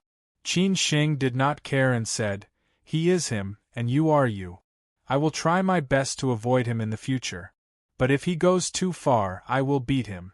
I will beat him. Anyway, we are very close. Sheng and I will be. Just be gentle." Song Ryu didn't try to persuade him. Instead, she said so. Qin Sheng didn't know whether to laugh or cry as he said, "You haven't married into the Qin family yet, but you are already siding with an outsider. No wonder Song Husheng has such a bad opinion of me. If it were me, I would also be jealous." Qin Sheng did not know whether to laugh or cry. "You are not married into the Qin family, but you are already siding with an outsider. No wonder Song Husheng has a bad opinion of me. If it were me, I would be jealous." When they were almost done eating, Qin Sheng said, "I'm going to go back to Xi and during the National Day holiday. I told you last time that I'm going to pay my respects to my grandfather. I can also visit my foster parents and sister. Can you go back with me?" When they were almost done, Qin Sheng said, "The day after tomorrow. I will send a car to pick you up." Song Ryu said, "The day after tomorrow. I will send a car to pick you up." Okay. Song Ryu agreed happily. Qin Sheng continued, "I am going to take my sister and aunt to the foot of the Great Wall to relax. And asked me to ask you if you want to go with us. She has something to discuss with you. After all, we will be engaged in half a month." "I have nothing to do. Let's go." Song Ryu still agreed. It seemed that she would agree to everything Qin Sheng said. It seemed that she was not the same Song Ryu anymore. Qin Sheng did not expect that Song Ryu would agree to these two things so easily. He was somewhat moved. It seemed that Song Ryu had changed a lot for him. But it was also a good thing. He liked this Song Ryu more and had no reason to dislike her. If Song Ryu had been an unruly and capricious young lady, Qin Sheng would have had a headache. For the sake of the Qin family, he had to choose the marriage alliance. However, he was the one who would suffer in the end. Even if they got married, they would sleep in the same bed and dream different dreams. In the end, they would probably go their separate ways. It was also possible that they would divorce. There were many marriages like this in Siju City. After dinner, Qin Sheng drove Song Ryu home. After the first time he went to Song Ryu's home, it was natural for him to go to her home again. However, Qin Sheng did not stay for long and went back. The next day, when they went to the foot of the Great Wall to relax, Qin Sheng and Song Ryu took the same car. Zhao Anji took Qin Ran and Qin Jing with her so that they would not disturb the couple's world. In fact, Zhao Anji and Qin Ran were quite worried about the relationship between Qin Xing and Song Ryu. After all, although they had known each other before the marriage alliance, they did not have any emotional foundation. Although it seemed that their relationship was progressing well, they were not engaged yet. Even if they were engaged, they were not married yet. If they quarreled one day, they might break up. Many people in Siju City had gotten engaged and then cancelled their engagement. Therefore, after Zhao Anji and Qin Ran recognized Song Ryu, they took the initiative to get closer to each other. After all, the Qin family really needed this marriage. After arriving at the hotel at the foot of the Great Wall, they took a short rest and went out for a stroll. The women walked in front of them. Qin Ran kept chatting with Song Ryu. Zhao Anji also talked a lot. Only Qin Jing did not pay much attention to Song Ryu. Occasionally, she would say a few perfunctory words to her. Song Ryu did not know why, nor did she ask. After all, not everyone would like you. Being too stubborn would only make you more tired. Of course, Qin Xing knew what was going on, because Yaya still liked Lin Su. This was also because of the first impression. She had been in contact with Lin Su for the first time, and Lin Su had taken special care of her. She had thought that this fairy sister would be her future sister-in-law, but she did not expect that there would be such a thing. Qin Xing broke up with Lin Su and chose Song Ryu in the end. Now they were about to get engaged and married. Qin Jing knew this was related to the future of the Qin family. If her brother married Song Ryu, the Qin family could get rid of troubles earlier. She admitted that Song Ryu's sister was beautiful and outstanding, but she could not get close to her or like her, because it seemed that she had betrayed sister Lin Su. Every time when all the members of the Qin family were together, especially when Song Ryu was there, she would think that it would be better if Song Ryu was sister Lin Su. On the way, Qin Xing and Song Ryu took a walk in the woods outside. Song Ryu took the initiative to say, "It seems that Qin Jing does not like me." "She has met Lin Su," Qin Xing said honestly. Song Ryu chuckled and said, "Then I understand. It seems that she likes Lin Su." Qin Xing murmured, "She also likes you, but she does not want to betray Lin Su. This is how children think, very naive and naive." Qin Xing murmured to himself. Song Ryu thought of meeting Qin Xing's adoptive parents and another sister tomorrow, so she asked, "Have your adoptive parents seen Lin Su?" "I've seen them all," Qin Xing replied straightforwardly. Song Ryu said thoughtfully, "It seems that I should behave well when I meet them tomorrow, or it will be difficult for me to pass. Although they are not your biological parents, you are closer to them after so many years, right?" "Yes, although they do not say that they are my biological parents, they are more affectionate than my biological parents. After all, they took care of me when I was growing up." Qin Xing sighed with emotion. It seemed that since he returned to the Qin family, he had been alienated from the Lin family. It was not subconscious, but because there were too many things to do in the Qin family. Qin Xing did not have much time to care about others and could only call them occasionally. Song Ryu asked casually, "You must have had a hard time these years." Qin Xing smiled and said, "Not bad. Except that I was like a wild child when I was young. I was good after I went to school. The Lin family gave me warmth. Otherwise, I would have been afraid that I would have gone astray these years." Song Ryu asked curiously, "Did you have a girlfriend when you were in school?" Qin Xing was a little embarrassed and did not know how to explain it. After all, although women did not say it, he did not know what they were thinking. Qin Xing did not know why Song Ryu asked about it. Song Ryu smiled and said, "You don't have to tell me. I am just asking casually." Qin Xing thought for a while and explained, "Actually, it is nothing. We had a girlfriend in high school until we graduated from college. Then we broke up because of something. We met again later, but we are just friends." Song Ryu continued to ask, "Where is she now?" Qin Xing did not hide it. Who knew what Song Ryu was thinking, so he replied, "She used to be in Shanghai. Then she went back to Xi'an. Song Ryu seemed to be interested in gossip and continued to ask, "Is she doing well?" Qin Shing was silent for a while and said, "I don't know. Maybe she is doing well." Song Ryu said thoughtfully, "I think she loves you very much." Qin Shing did not say anything this time, because he did not know what to say. He had let Su Qin down because he had met Lin Su. He could not give up Su Qin for Lin Su.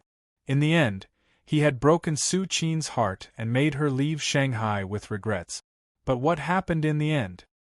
He had thought that he would never be separated from Lin Su for the rest of his life, but in the end, he gave up on Lin Su because of the Qin family and chose Song Ryu. Although there were some things that he couldn't decide in the eyes of most people, he was also a scumbag. They were all good, but he was not. Thinking of these things, Qin Shing felt a little sad and felt a little lonely. Song Ryu thought that Qin Shing might be sad because of the past. She was too embarrassed to continue to ask more questions. She just accompanied Qin Shing to continue to walk in the woods. After returning to the hotel, Qin Shing took a nap. When he woke up, he found that Song Ryu and Yaya were chatting happily, which was not the way they got along with each other in the morning. Qin Shing was a little surprised. When Yaya went to the bathroom, Qin Shing secretly asked Song Ryu, "What are you doing?" Song Ryu blinked and said, "This is a secret between me and Ya. You will know it later." Qin Shing was confused. What was going on? Battlefield literature.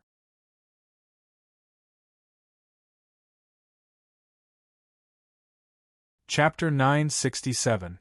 A good friend. What happened when Qin Shing was sleeping? What happened between Song Ryu and Qin Jing? What kind of magic did Song Ryu use to make Qin Jing have a better impression of her? Or did Qin Jing have to make friends with Song Ryu because of other people's pressure? Now it seemed that it was the former. However, Qin Shing asked Song Ryu no matter how hard he asked, which made Qin Shing speechless and amused. In the end, he had to give up. At least the relationship between Song Ryu and Yaya had changed. They wouldn't get along so awkwardly in the future. As for what exactly happened, he could ask Yaya secretly when he went back. In the evening, it was time for them to go home. Everything went well today and everyone had a good time. It had been a long time since the whole family went out to play. It seemed that since the Qin family's incident, everyone had been busy and had no time to care about such things. When they were about to go home, there was a small episode.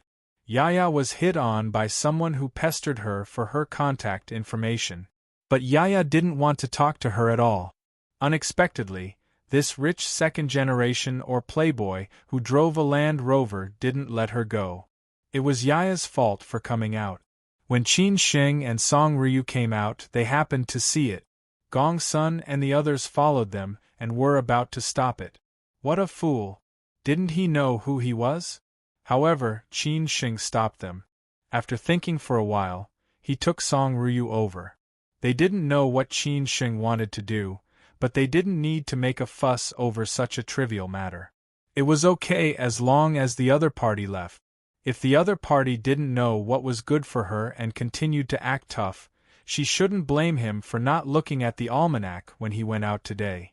Today, Yaya was dressed very young and beautiful. She wore a pair of white shoes and a pair of shorts.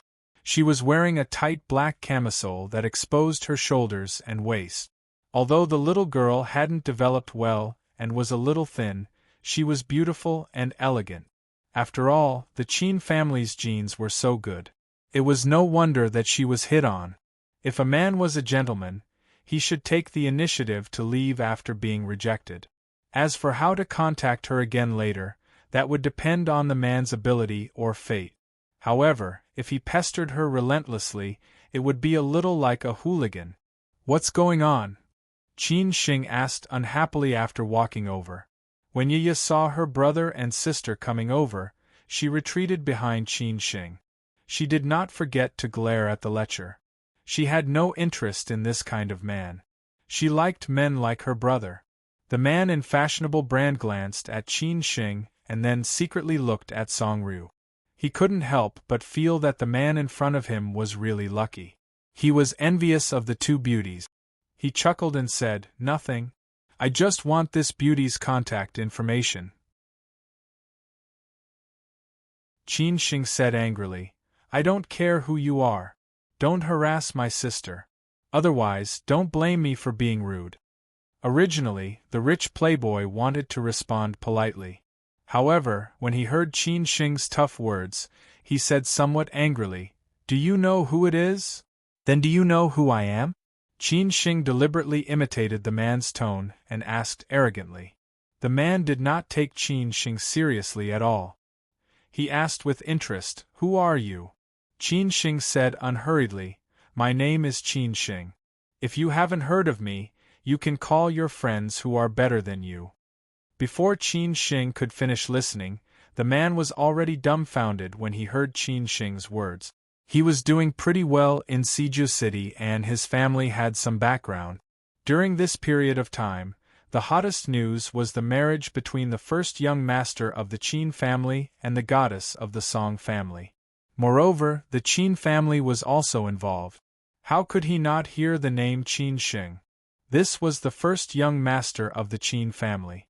However, he did not expect that he would meet him here today.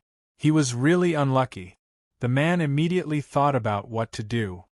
He did not have the ability to offend the first young master of the Qin family. Even a skinny camel was bigger than a horse. Moreover, he was going to marry the goddess of the Song family. If he really offended him, he would be killed. The man could not help but regret that he could not walk away when he saw a beautiful woman. He did not know that she was the first young master of the Qin family.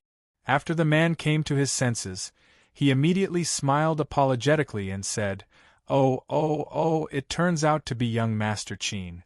I'm sorry, young Master Qin. I didn't know that she was young Master Qin's sister. I'm here to apologize to young Master Qin and his sister. Young Master Qin, I have something to do, so I have to go now. I'll pay you a visit another day." After saying this, the man did not wait for Qin Shing's response. He directly turned around and slipped away. He did not even dare to look back, for fear that Qin Shing would call him. Seeing this, Song Ruyu did not know whether to laugh or cry. She did not expect that Qin Shing would be so famous now. He just said his name, and the man was so scared that he ran away. As for Qin Jing, it seemed that she had not come to her senses yet. She still did not know what had happened. Why did the man run away? Song Ryu deliberately joked, "You're so famous now." Qin Shing laughed at himself and said, "This is called being notorious. If one day children cry when they hear my name, I will be successful and famous." Song Ryu stared at Qin Shing and did not want to talk to him. At this time, the others had already come back. They did not ask what had happened. They just laughed and drove back to the city.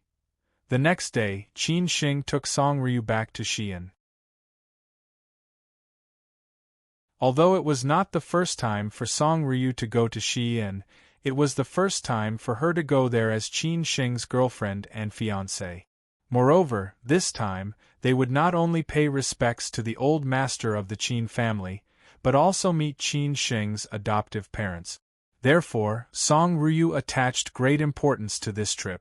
Zhao Anji had prepared a lot of gifts for Qin Shing's adoptive parents. Qin Ran had also prepared her own gift.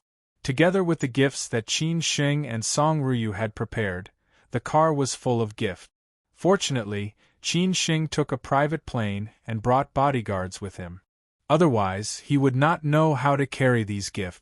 It was not the Lin family who came to pick them up, but Lu Changxi, who was quite familiar with Qin Shing in Xi'an. Lu Changxi had helped Qin Shing a lot in Xi'an, especially in the matter of the Qin family. He helped Uncle Lin take back the property that belonged to him. Qin Shing had always kept this in mind. However, Lu Changxi had never asked Qin Shing for help.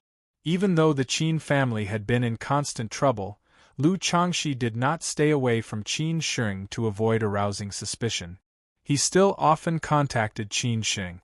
This time, when he heard that Qin Shing was going back to Xi'an as the host, He insisted on picking him up at the airport in person, which made Qin Shing feel a little embarrassed.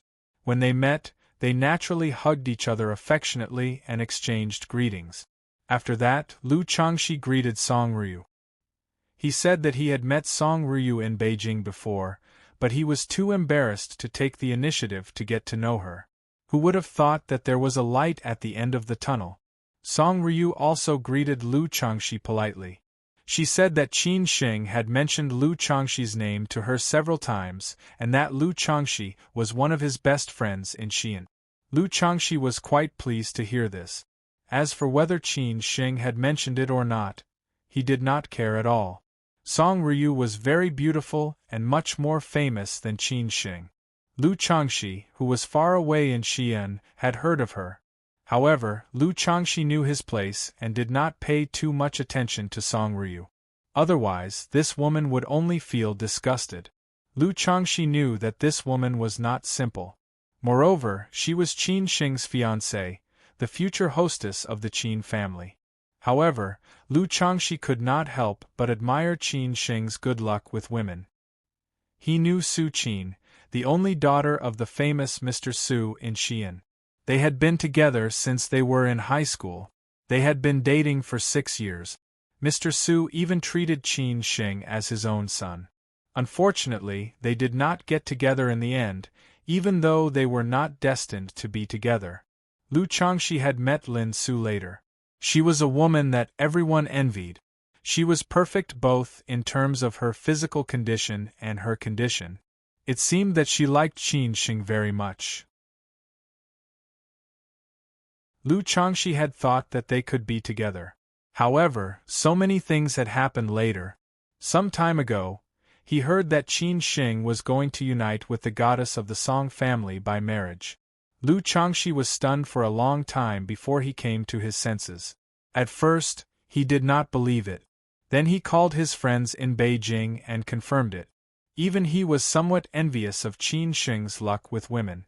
The goddess of the Song family was so famous that he had heard many people talk about her. Many families in Siju City wanted Song Ryu to be their daughter-in-law or granddaughter-in-law. Moreover, many young talents in Siju City had tried hard to woo her. He did not expect that Qin Shing would win her heart in the end. This was really unexpected. When it came to women, Lu Changxi thought that he was quite good at making many women throw themselves at him. However, when he met Qin Shing, he could only admit defeat. He was a master. Brother Lu, you said that you would look for me in Beijing, but I have never seen you look for me. Do you not treat me as a friend? Qin Shing deliberately joked on the airport expressway. Lu Changxi, Qin Shing, and Song Ryu were in the same car. The driver was Lu Changxi's driver. Lu Changxi sat in the front passenger seat while Qin Shing and Song Ryu sat in the back. Few people could enjoy such treatment. Lu Changxi sighed with emotion and said, "To be honest, I did go to Beijing several times on the way. However, every time I went there to run some affairs, I went there in a hurry and came back in a hurry. I really don't like coming to Beijing. I still feel comfortable in Xi'an. I am not afraid of offending anyone." "Brother Lu, you are a little unreasonable," Qin Shing said impatiently. Lu Changxi laughed happily and said, "It is not that I don't want to look for you. I am afraid that you are too busy. I know all the things about your family. How can you take care of me? No matter how busy I am, as long as you call me, I will definitely rush to you immediately. Otherwise, I will feel sorry for all the help you have given me in Xi'an," Qin Shing said quite sincerely. Lu Changxi said contentedly, "Okay. As long as you say this, I will take time to look for you in Beijing next time, no matter how busy I am. At that time, don't avoid me." "What are you talking about?" Qin Shing laughed out loud.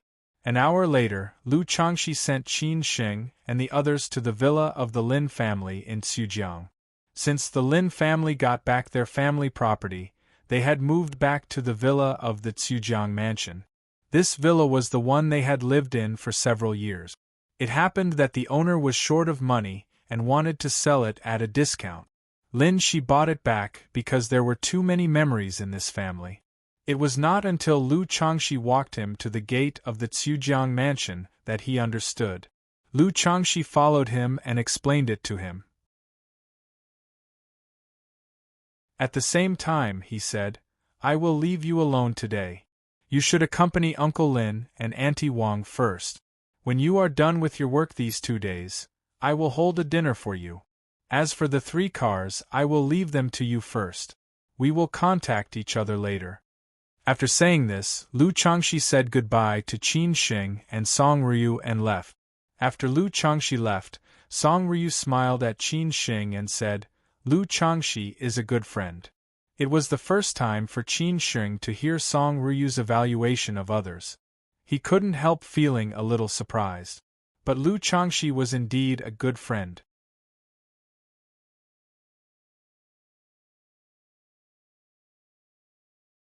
Chapter 968.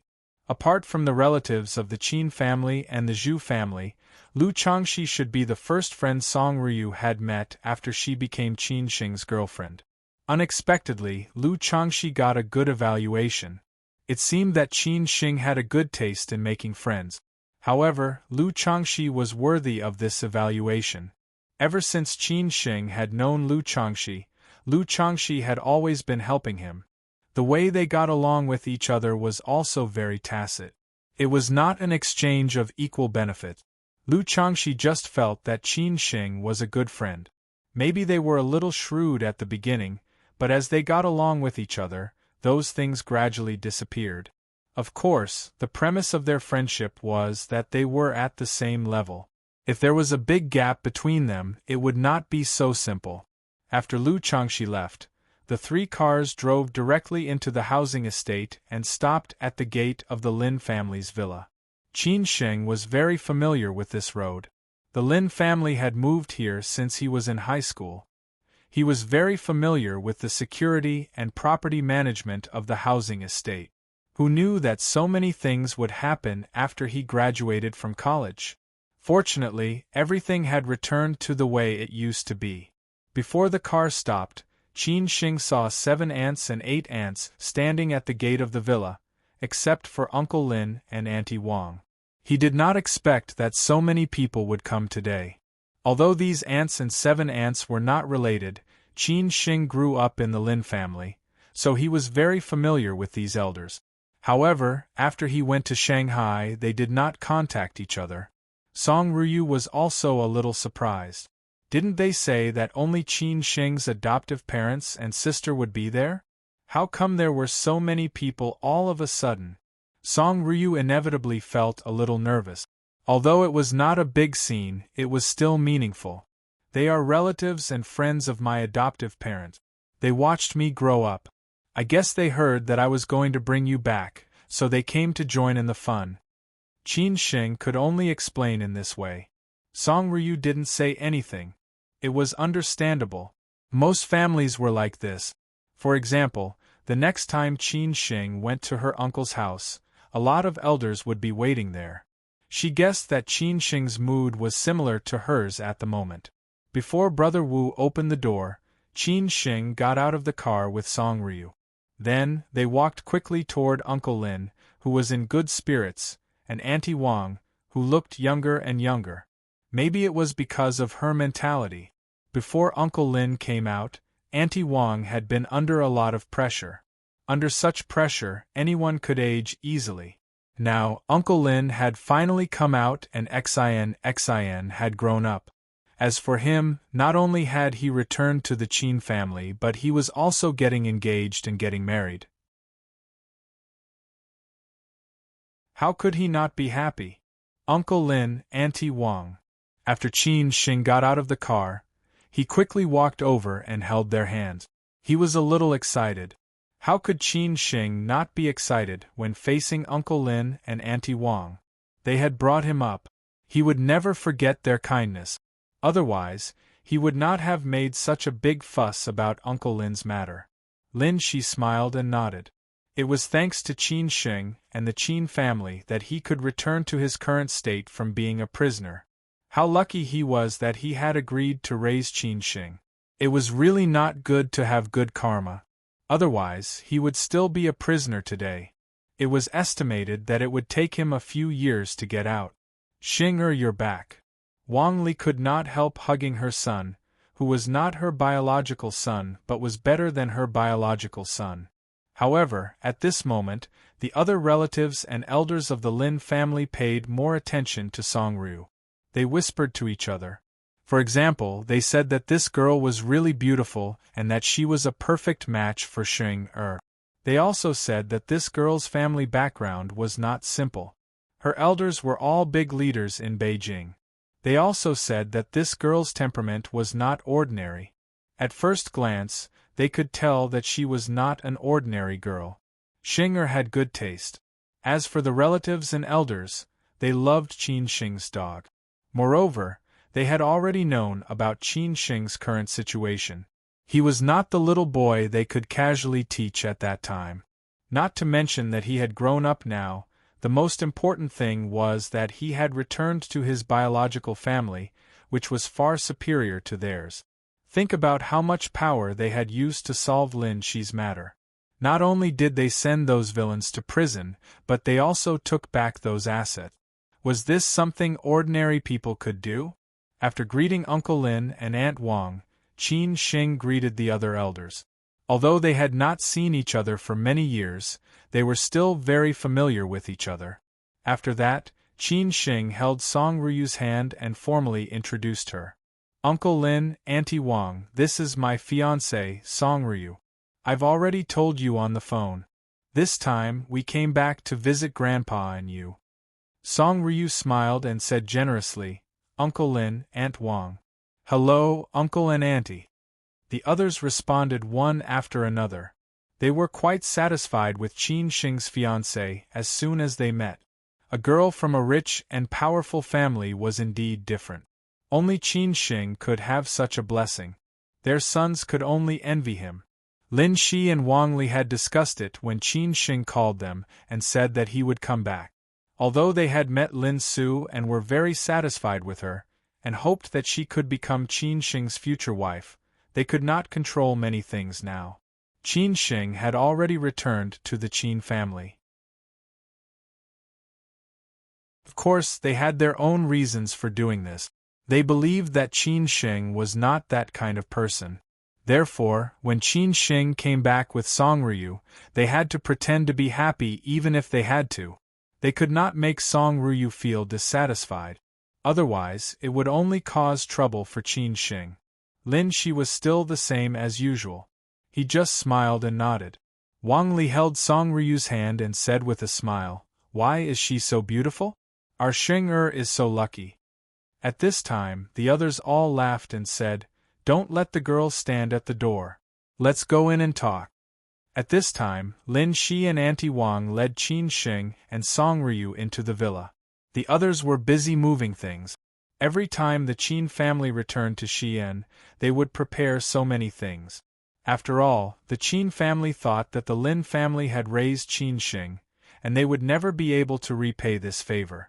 In the living room of the villa, Songryu had been surrounded by several female elders as soon as she entered the door. They kept asking her questions, which was what a new daughter-in-law would do when meeting her parents-in-law. Qin Shing was chatting with several male elders. Lin Shi felt a headache when he saw these things being moved in. He said, Why did you buy so many things? We don't lack anything at home. Uncle Lin, I didn't buy them. Some of them were prepared by the Song family, and the rest were prepared by my aunt. I didn't know that they had prepared so many things. Qin Shing had to explain honestly. Lin Shi said helplessly, They are too polite. Old Lin, they are kind people. Just accept them. We are envious of you. Several elders laughed and joked. Lin Shi had no choice. Although he said so, he was quite happy in his heart, because this meant that the Qin family valued him very much. At this time, Qin Shing seemed to find something. He looked at Lin Shi and frowned. Uncle Lin, where is Xin? Don't mention it. Lin Shi felt a headache and then led Qin Shing to the balcony. When they were on the balcony, Qin Shing asked again, Uncle Lin, what happened? Where is Xin? Where else can she be? She didn't come back from Shanghai. She said that she couldn't forgive you and didn't want to see you or your new girlfriend, so she didn't come back. I heard that she went to Lin Su's place. I can't control her. Lin, she explained honestly. Qin Sheng laughed at himself and said, "It's not her fault. It's all my fault. I can understand her feelings. Lin Su has been taking care of her these years, and she often spends time with Lin Su. Naturally, she likes Lin Su the most. I suddenly broke up with Lin Su and said that I'm going to get engaged and married. It's hard for her to accept it now. Maybe she will get over it after a while." "Have you dealt with Lin Su?" Lin, she asked with concern. If possible, he naturally hoped that Qin Sheng wouldn't abandon Lin Su. But how could he get what he wanted? In the end, he could only hope that Qin Sheng wouldn't hurt Lin Su too deeply. Thinking of Lin Su, Qin Sheng felt a headache. He didn't want to and dared not tell anyone about Lin Su's pregnancy. At present, only Xue Qinyan knew about it. Of course, he had to hide it from Uncle Lin and Aunt Wang. But in order to let them not worry, Qin Sheng could only say, "Let's part on good terms. I owe her, and I'll repay her slowly in this life." "Alas, I hope Lin Su won't hate you." Lin, she sighed with emotion. It was really fate that made fools of people. Qin Sheng shook his head and smiled bitterly. How could everything in life go according to plan? No wonder his grandfather had told him that he would have too many luck with women in this life. Now it seemed that it was a prophecy. When he went to visit his grandfather tomorrow, he had to talk to him. If he had known this would happen, he would have found a way to solve it. Lin Shi and Qin Sheng didn't talk for a long time on the balcony. He was afraid that Song Ruyu would be suspicious, so he went back to the living room after a few minutes.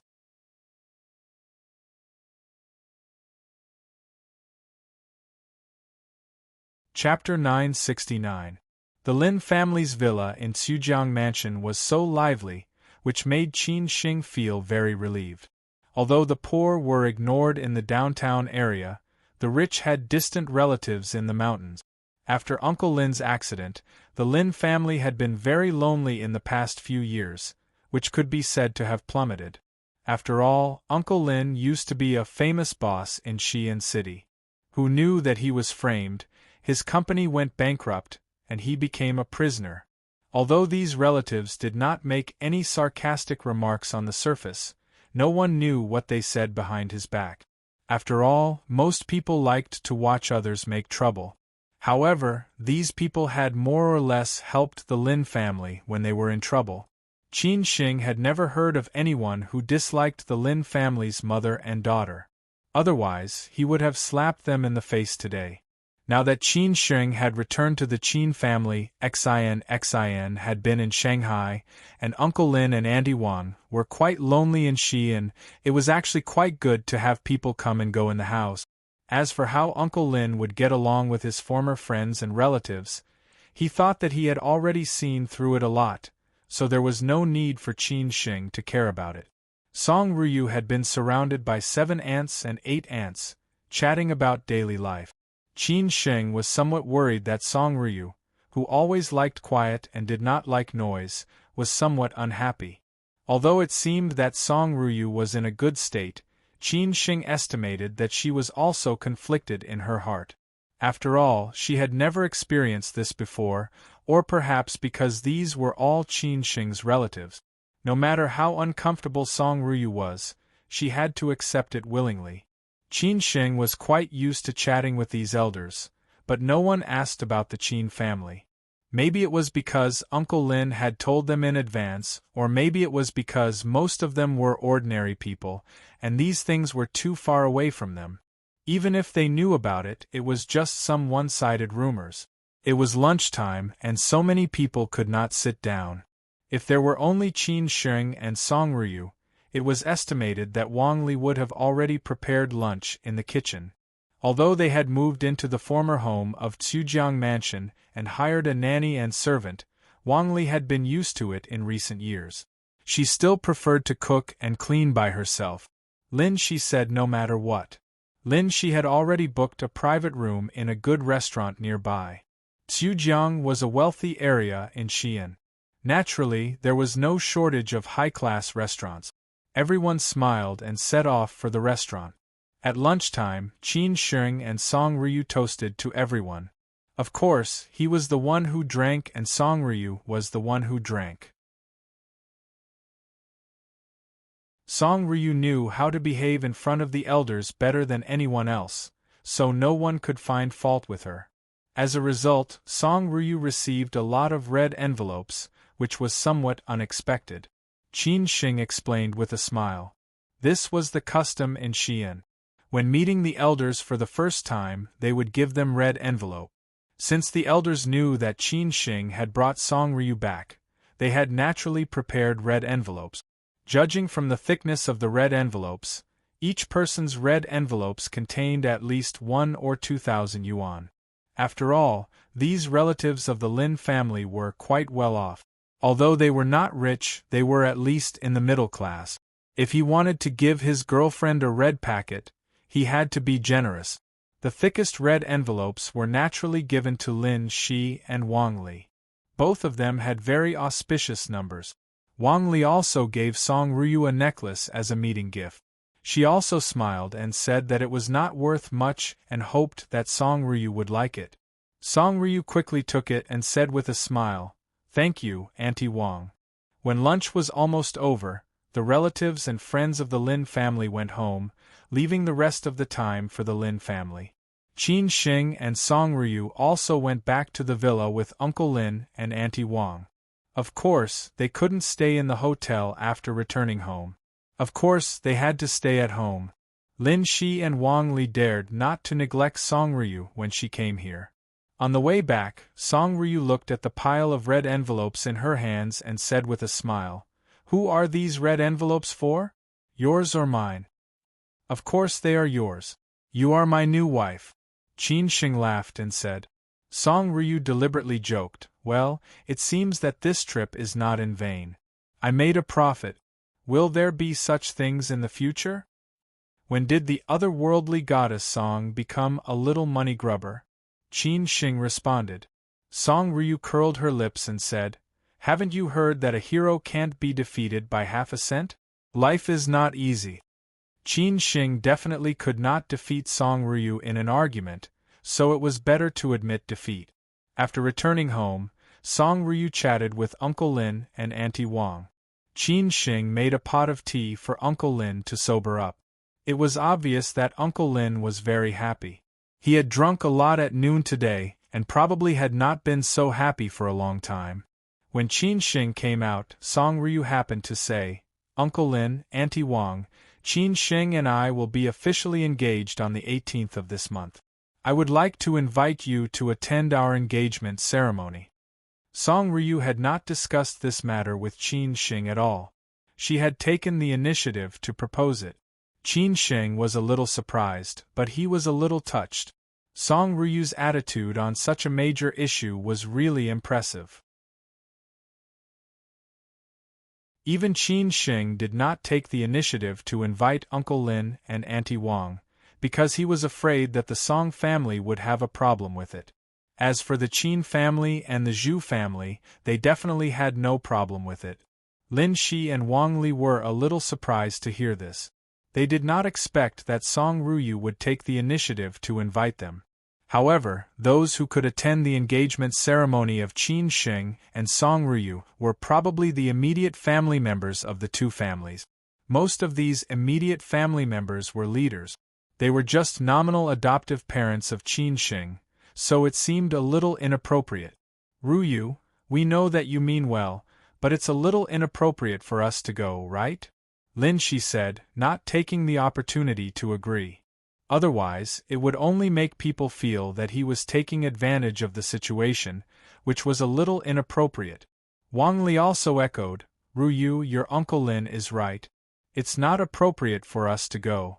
We are all the elders of your two families. We can go when you get married." Song Ryu insisted, "Uncle Lin, Auntie Wang, why is it inappropriate for you to go?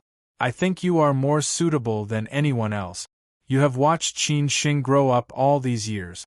Naturally, you want to witness our happiness, right? As for other things, you don't have to think so much.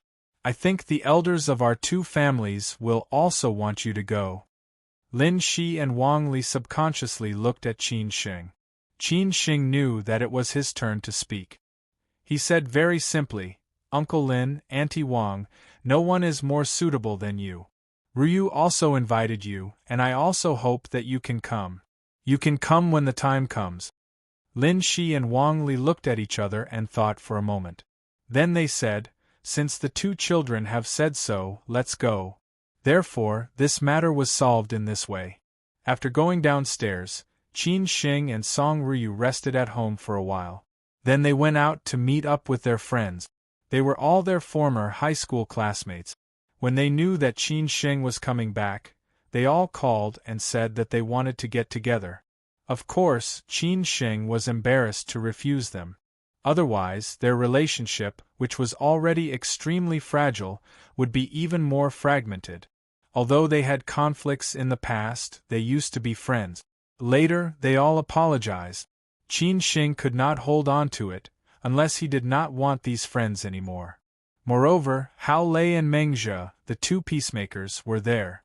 Although Hao Lei did not come back, he revealed Qin Xing's whereabouts to Meng Zhe and the others. Otherwise, how could they know that Qin Xing was coming back? Qin Xing could not do anything to Hao Lei.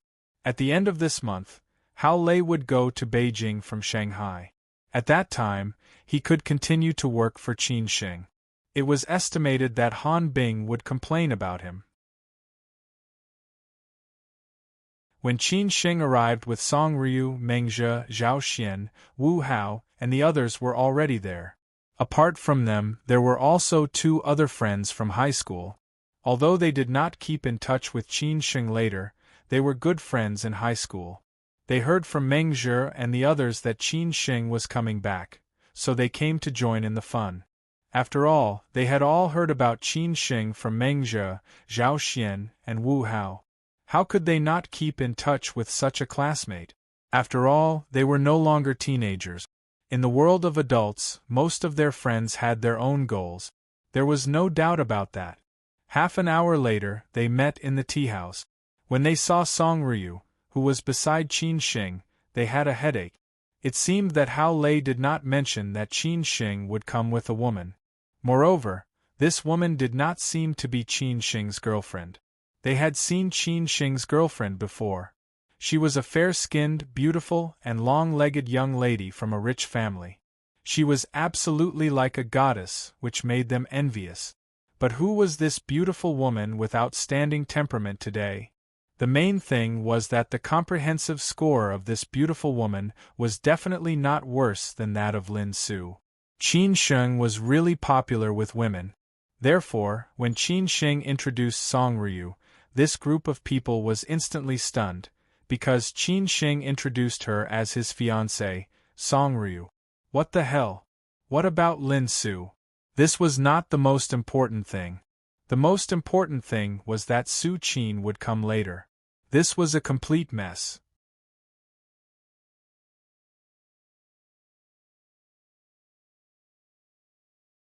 Chapter 970. The beginning of 2020 is really magical. The outbreak of the novel pneumonia has changed a lot of things and changed the fate of many people. At least, I have never experienced a spring festival like this in my life. I hope everyone can pay attention to their protective measures. Don't wait until disaster befalls you and regret it, especially the readers in Hubei and Wuhan. You must protect yourselves. At the same time, I pay my highest respect to the angels in white and all the staff who are fighting on the front lines of the epidemic. You are the greatest existence. I hope that all of us will be united and get through this crisis as soon as possible. The beginning of 2020 has already been so miserable. I believe that it will only get better and better. Come on, Wuhan, come on, everyone! When Song Ryu followed Qin Xing in, Meng Zhe, Zhao Xian, and Wu Hao were muttering, "Who is this beauty?" However, looking at how intimate Qin Xing was with this beauty, everyone could guess what was going on. However, for most successful men, it was not a big deal to have one or two female confidants. They had seen too many rich men like this. Even most of them were like this. It seemed that not having a few women could not be considered as a capable man. Therefore, they were not surprised at all. Moreover, even if you did not take the initiative to look for them, when you had money and power, beauties would definitely take the initiative to throw themselves at you. There was no doubt about this. How could a man be so strong-willed? He could turn a blind eye to a beauty throwing herself at him once or twice, but he would eventually be beaten up after a long time. Therefore, Meng Zhe, Zhao Xian, and Wu Hao looked at each other and tacitly did not ask anything. They just envied Qin Xing for having such a beautiful woman. Her appearance and temperament were definitely not that of an ordinary woman. After all, Qin Xing's current identity was too prominent. However, who would have thought that Qin Xing would take the initiative to introduce this woman's identity? What shocked them even more was that Qin Xing actually said that this woman was his fiancée. They had seen Qin Xing's real girlfriend, Lin Su, who was definitely not inferior to this beautiful woman in front of them. Was Qin Xing crazy? They could not figure out what was going on. After all, they were not at Lu Changxi's level. Otherwise, they would not think so much. However, at this moment, everyone's attention was not on the identity of this woman called Song Ru. What they cared about was how to explain to Su Qin when she arrived. Of course, they knew the relationship between Su Qin and Qin Xing. It took Su Qin a long time to let go of Qin Xing completely. This time, when she heard that Qin Xing was back, she even took the initiative to contact him and said that they should get together. Although they were no longer lovers, they could still become friends after all. After all, if you want to let go of someone completely, you should not avoid him. Even if you met him, you should be indifferent to him. At that time, they even explained to Su Qin that Qin Xing might bring his girlfriend back. Weren't you afraid of being embarrassed at that time? Su Qin took the initiative to say that she had met Qin Xing's girlfriend, Lin Su, a long time ago. Although she envied Lin Su for being able to have Qin Xing, she also felt that Lin Su was outstanding enough and deserved to have Qin Xing. They were indeed a good match. However, if Su Qin came and saw Song Ryu, Qin Xing's so-called fiancé, what would she do? What would she think of Qin Xing? Would they think that Qin Xing was a scumbag who cheated their feelings? She had once been so infatuated with Qin Xing? After hearing Qin Xing's introduction, everyone was a little nervous. They were thinking about how they should introduce Su Qin to Su Qin, or whether they should tell Qin Xing in advance that Su Qin would come in a while, or whether they should stop Su Qin from coming later. After greeting Song Ryu with a smile, everyone sat down. Meng Zhe asked the tea artist of the tea house to come over and make tea. However, Song Ryu smiled and said that she should do it. She knew a little about tea art. Hearing this, everyone felt a little embarrassed. After all, it was not good to let a beauty serve them on their first meeting. However, since Qin Xing said that he should let Song Ryu do it, everyone felt relieved. After Song Ryu asked them what kind of tea they would like to drink, she went to choose the tea leaves. She was really proficient in tea art. For her, as long as she was willing to learn something, it was just a matter of time. Therefore, she had long been familiar with which year and where the tea leaves were better and which tea master was better. At this moment, Qin Xing was greeting the two classmates whom he had not seen for a long time. They had not seen each other for a long time. If Meng Zhe had not suddenly told them that Qin Xing was back, they would have almost forgotten this classmate whom they had not contacted for a long time. After all, Qin Xing had disappeared for so many years. Even when he came back later, he only contacted Hao Lei and the others. This was how feelings were. No matter how good the feelings were, if they did not keep in touch with each other all the time, they would eventually forget each other. It was impossible to keep in touch with each other for the sake of others. Even if one liked a person and kept giving silently, he would eventually give up. Therefore, sometimes, to manage a relationship or friendship, both parties had to work together. One could not let one person give up blindly. At this moment, Mengzhe, Zhao Xian, and Wu Hao were chatting in the WeChat group, discussing how to deal with this matter. Zhao Xian and Wu Hao wanted to find a way to stop Su Qin from coming over. Otherwise, it would be really embarrassing. Even if they were not embarrassed, Su Qin would be completely hurt. Mengzhe thought about it over and over again. In the end, he felt that it was better to let Su Qin do it. Su Qin could not let go of Qin Xing all the time. They were also quite worried about this. Now, they finally gave Su Qin a chance to completely end this relationship. Wasn't it better? Wu Hao and Zhao Xian thought it was a bit cruel. Even if they could let Su Qin end her relationship with Qin Xing, if they did not let Qin Xing know, would Qin Xing be angry? After all, it was not easy for them to ease their relationship. They could not let any accidents happen again. Now, none of them could afford to offend Qin Xing. In the future, all of them would have to rely on Qin Xing. Mengzhe thought for a while and said, "I will let Qin Xing know later and see what he thinks." At this moment, Su Qin had already set off. They did not have much time left. Song Ryu happened to go to pick tea leaves and had not come back yet. Mengzhe braced himself, looked at Qin Xing and said, "Qin Xing, I forgot to tell you something. It did not occur to us that you would bring your fiancé here." Qin Xing did not think much and replied directly, "What is it first?" Mengzhe had been prepared for Qin Xing to be angry or scold him. Anyway, this matter had to be told now. Otherwise, there would be problems later. Consequently, Mengzhe gritted his teeth and said, "Su Qin will come later. She heard that you came back and said that she wanted to see you. However, she is just a friend. I hope you don't think too much about it. It did not occur to us that you would bring your fiancé back. Su Qin does not know about this. I am afraid that she will be embarrassed when she comes later. So I want to tell you first.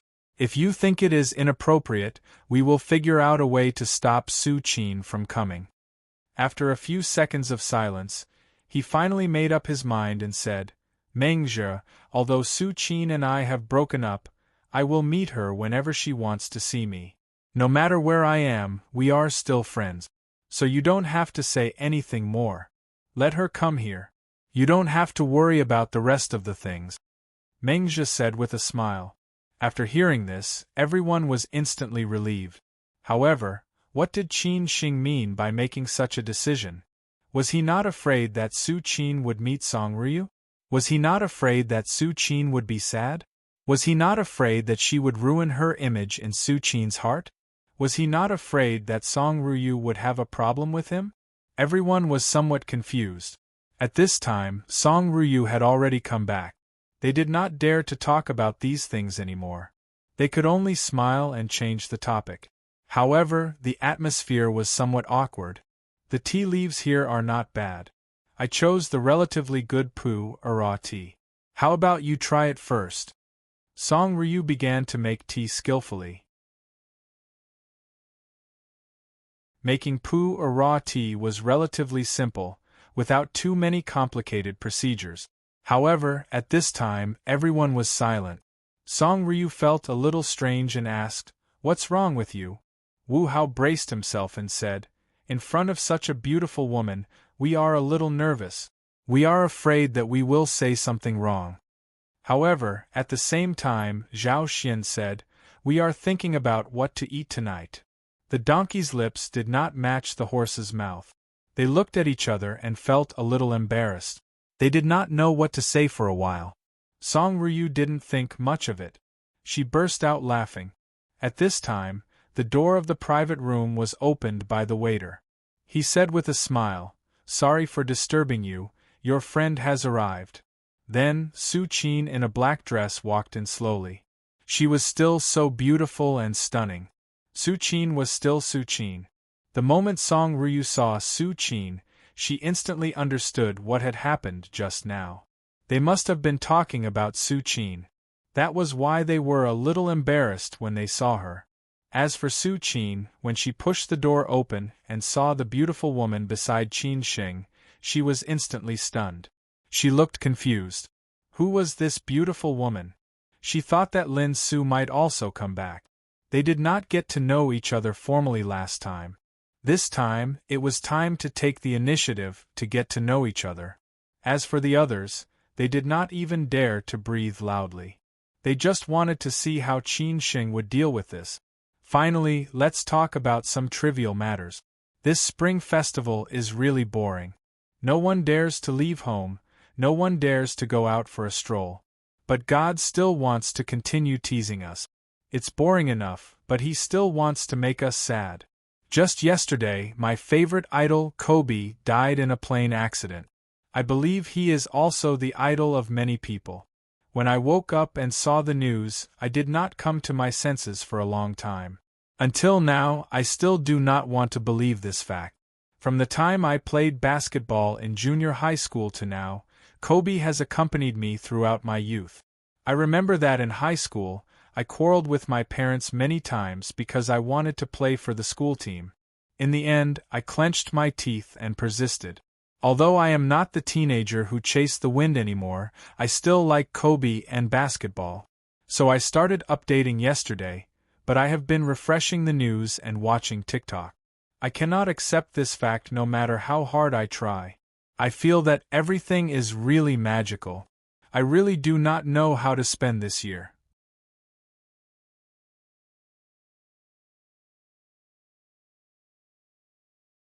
Chapter 971. The epidemic is getting more and more serious. I hope everyone can protect themselves and the epidemic will end soon. Otherwise, it will affect the fate of many people. Though Qin Shing and Su Qin were no longer lovers, they were still friends after all. Consequently, when Meng Zhe, Zhao Xian, and Wu Hao said that Su Qin would come, Qin Shing did not object to it. Though they felt that it might be awkward if Su Qin came, Qin Shing still insisted. To say the least, if Su Qin hadn't given up on him yet, she might have given up on him after this meeting. That was because even Qin Shing himself felt that he was an irresponsible man. No matter what the reason was, he had abandoned Lin Su and chosen Song Ruyu in the end. As for Su Qin, she had seen Lin Su before. She could totally accept that Qin Shing chose to forget her because of Lin Su. After all, time would change a lot of things. Their relationship had been forgotten during the 2 years when Qin Shing disappeared. Since Qin Shing already had someone he liked, it was naturally impossible for him to return to her side. But now, Qin Shing had given up on Lin Su, whom he liked, and found another beauty. Su Qin could not accept this at all, because Qin Shing's position in her heart would collapse completely. She liked Qin Shing in the past, not the current Qin Shing. Naturally, she would give up on Qin Shing. If Su Qin had already let go of Qin Shing, there was no need to say anything.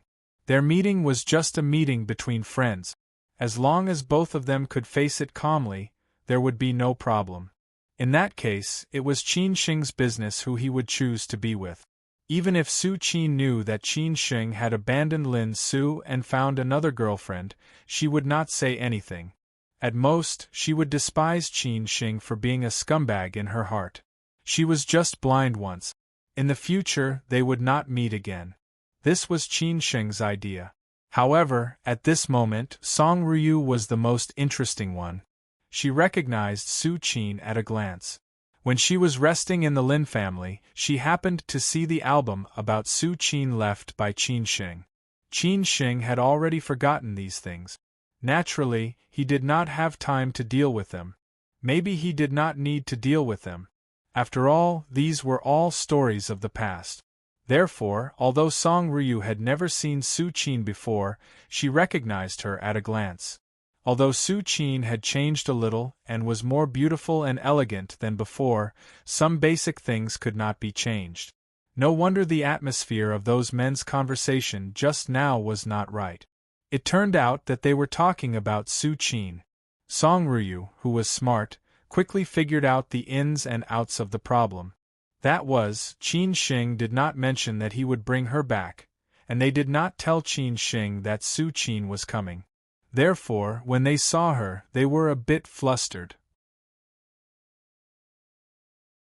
They were afraid that Su Qin would come and the scene would be awkward. She guessed that they were talking about this issue just now. But now that Su Qin was here, what should he do? No one said anything. They just looked at Qin Shing, Song Ryu, and Su Qin. This meeting was different from the last time when Su Qin and Lin Su met. After all, there was nothing special at that time. This time, Song Ryu and Su Qin met. Of course, the meaning was different, because Song Ryu appeared as Qin Shing's fiancé. Secondly, Song Ryu was Qin Shing's new love, not his old love, Lin Su. Song Ryu looked at Su Qin with interest. Obviously, Su Qin had dressed up carefully today. After all, she was meeting Qin Shing. She wore a black lace dress, which was sexy and charming. Her slightly curly hair was a little mature, which was exactly the type that men liked most. As for her appearance, needless to say, she was Qin Shing's ex-girlfriend.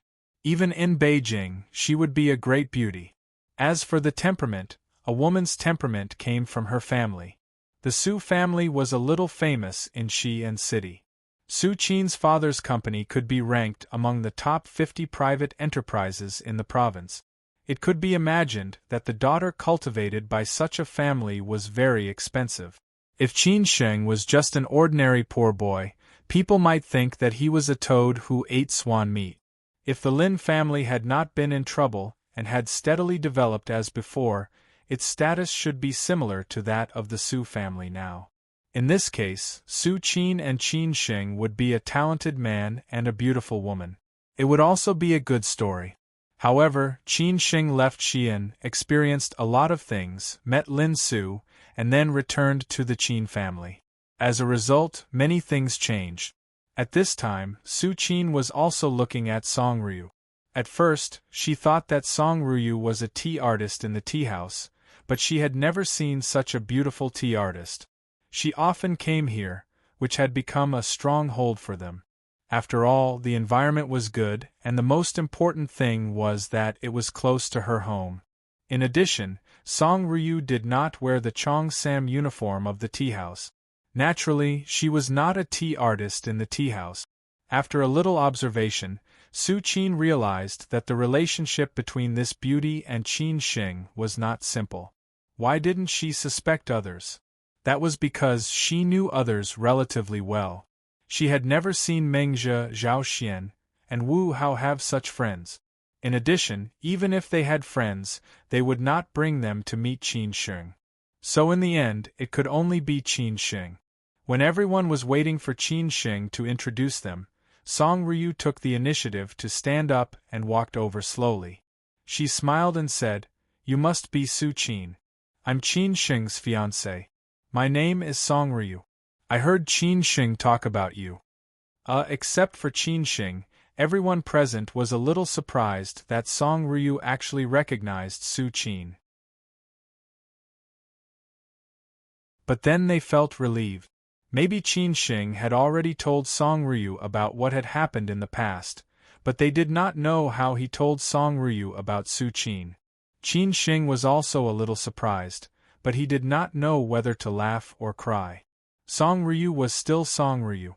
Most of the time, she would take the initiative. Hearing the opening words of this beauty called Song Ryu in front of her, Su Qin was somewhat stunned. Qin Shing's fiancé? How could it be possible? She had seen Qin Shing's girlfriend before.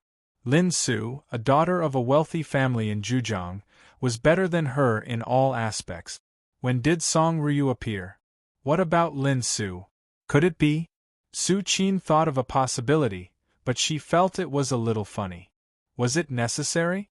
She glared at Qin Shing, who was standing over there. In the eyes of others, this look meant that Su Qin might be angry. After Su Qin came to herself, she took the initiative to shake hands with Song Ryu and said, "Hello." There was not too much greeting and politeness. After all, they did not know each other and were not familiar with each other. Moreover, Su Qin had subconsciously given Song Ryu an identity. Song Ryu was also surprised by Su Qin's reaction. It seemed that Su Qin didn't have much of a reaction. For most women, if they saw their ex-husband with their current husband, they would definitely be very hostile. Even if they hid it well, they would still be able to see it. However, Su Qin didn't have any reaction. Could it be that Su Qin had really let go of Qin Sheng? Or was Su Qin very generous? Song Ryu did not think about it anymore. She smiled and pulled Song Ryu to sit down. She took the initiative to pour a cup of tea for Su Qin and said with a smile that the tea tasted good. Su Qin did not like drinking tea. Maybe it was because she had stayed in Shanghai for a long time. She had to drink 2 cups of coffee every day. Even after she came back, she still did so. Therefore, she did not know much about tea. She just smiled and nodded. Because of the presence of Song Ryu and Su Qin, the others were too embarrassed to continue the conversation. They felt that it would be awkward if they did not talk about anything. Who knew how the 2 goddesses, Song Ryu and Su Qin, would fight against each other openly and secretly? They really envied Qin Sheng. If any ordinary person had one of the 2 goddesses, he would probably wake up with a smile even in his dreams. After a few minutes, Su Qin also felt that the atmosphere was a little uncomfortable. She looked at Qin Sheng and said, "Come out. I have something to say to you." Qin Sheng was stunned for a moment. What did Su Qin want to do? After all, Song Ryu was here. If Su Qin wanted to do something, Qin Sheng had to worry about Song Ryu's feelings. However, Su Qin looked at Song Ryu and said, "I want to borrow Qin Sheng for a few minutes. Do you mind?" When Su Qin said this, she did not care about Song Ryu's answer at all. Even if Song Ryu refused, she would pull her out. However, Song Ryu said generously, "I don't mind." So Su Qin stood up and walked out of the box first. Qin Sheng glanced at Song Ryu, who looked a little playful. Qin Sheng had to bite the bullet and leave. Otherwise, Song Ryu would think that he was guilty. When Qin Sheng walked out of the terrace outside the tea house, Su Qin was already waiting for him there. When Qin Sheng approached, Su Qin slowly turned around and folded her arms in front of her chest. She smiled elegantly and said, "Is she your friend from Beijing?" "Yes, she is beautiful and elegant. I guess she is from a big family." Qin Sheng was stunned for a few seconds. He did not know what Su Qin meant. He just nodded slightly and said, "Our families are friends." "No wonder," Su Qin replied with a smile. Then she said, "Actually, you don't have to do this. I have already let you go. I really have. We can be ordinary friends from now on as long as you want. So you don't have to worry about anything. You don't have to find a friend to play this role. Do you understand?" Qin Sheng did not understand at first, but he understood what Su Qin meant. Song Ryu was just a person she found to play for her. The reason was to let her completely let go. Qin Sheng was a little surprised. "Is she really my fiancée? Do you think I believe that? What about Lin Su? Are you willing to give up Lin Su? I know you. You are not that kind of person." Su Qin shook her head and smiled bitterly. Qin Sheng did not want to lie to Su Qin. He told the truth. "I have broken up with Lin Su. Song Ryu is really my fiancé. If you don't believe me, you can ask Mengzhe." "Do I need to ask? I guess you have colluded long ago. I was wondering why Mengzhe, Zhao Xian, and Wu Hao asked me to come here when you just came back. It turns out that this is the reason." Su Qin laughed at herself. Qin Sheng wanted to cry but had no tears. Why did Su Qin not believe it? Who could invite Song Ryu to come to Xi'an to play? The appearance fee was probably sky-high. "How can you believe it?" Qin Sheng was speechless. Su Qin said directly, "I believe it." Qin Sheng was confused again. Why did she believe it again? Just when Qin Sheng was puzzled, Su Qin continued to say, "Well, you can continue to accompany your fiancé. It's not appropriate for me to stay here. You can chat first. I have something to do and have to leave. Let's get together next time." After saying this, Su Qin turned around and left in a natural and unrestrained manner. She did not give Qin Shing any chance to explain. Qin Shing stood where he was and felt a little confused. What was going on? Why was it so messy? He really did not know what was on Su Qin's mind. Of course, he did not know what was on Su Qin's mind. For Su Qin, it did not matter who this woman was. No matter whether it was Song Ruyu or Lin Su, it was impossible for Qin Shing to come back to her. She had completely lost Qin Shing. Consequently, all of this did not matter to her. Consequently, she could only continue to move forward with a smile and walk her own path.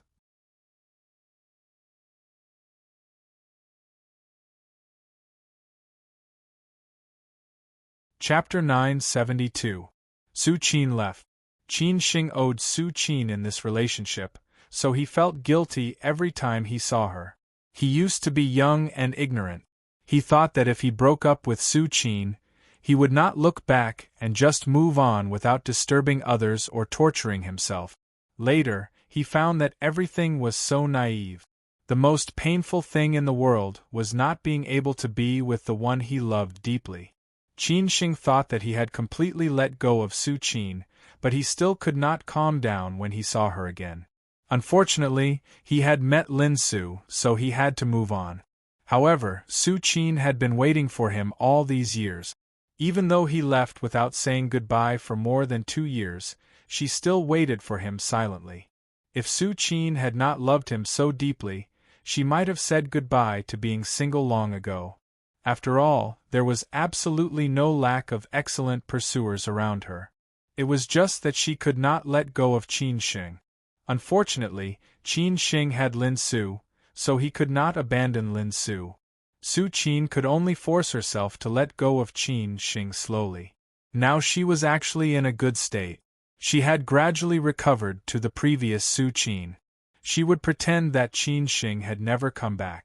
Therefore, when she saw Song Ruyu beside Qin Shing today, she subconsciously thought that Qin Shing was deliberately acting and just wanted her to let go of him. That was why she could face it so calmly. Unfortunately, she did not know that it was not acting, but the truth. Fortunately, she did not know that. If she knew, she would probably break down again, because she could not accept this fact, let alone believe that Qin Shing was such a person. After all these years, Su Qin seemed to be the same Su Qin when they were in high school. She would not think too much about things. She would just follow what she thought. Especially when it came to him, it seemed that Su Qin had always trusted him incomparably. Even this time it was the same. Su Qin's heart was filled with regret. There was no starting over in life. Now Qin Shing had wronged too many people. He did not know what Su Qin would think after knowing the truth. He hoped that Su Qin would not hate him at that time. Alas, it was okay to hate him. Maybe it was better this way. If there was an afterlife, he would definitely not leave Xian.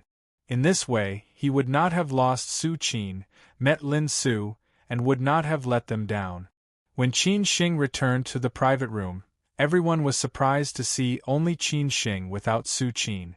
Song Ruyu took the initiative to ask, "Where is Su Qin?" Qin Shing explained casually. She said she had something to do, so she left first. Song Ruyu seemed to be lost in thought. However, since there were so many people around, she didn't ask anything. She just nodded slightly. Of course, the others were also guessing the meaning behind it. It was possible that Su Qin had left in anger after knowing the truth. It was also possible that Qin Shing felt that it was inappropriate to drive Su Qin away. There were all kinds of possibilities. However, it had nothing to do with them.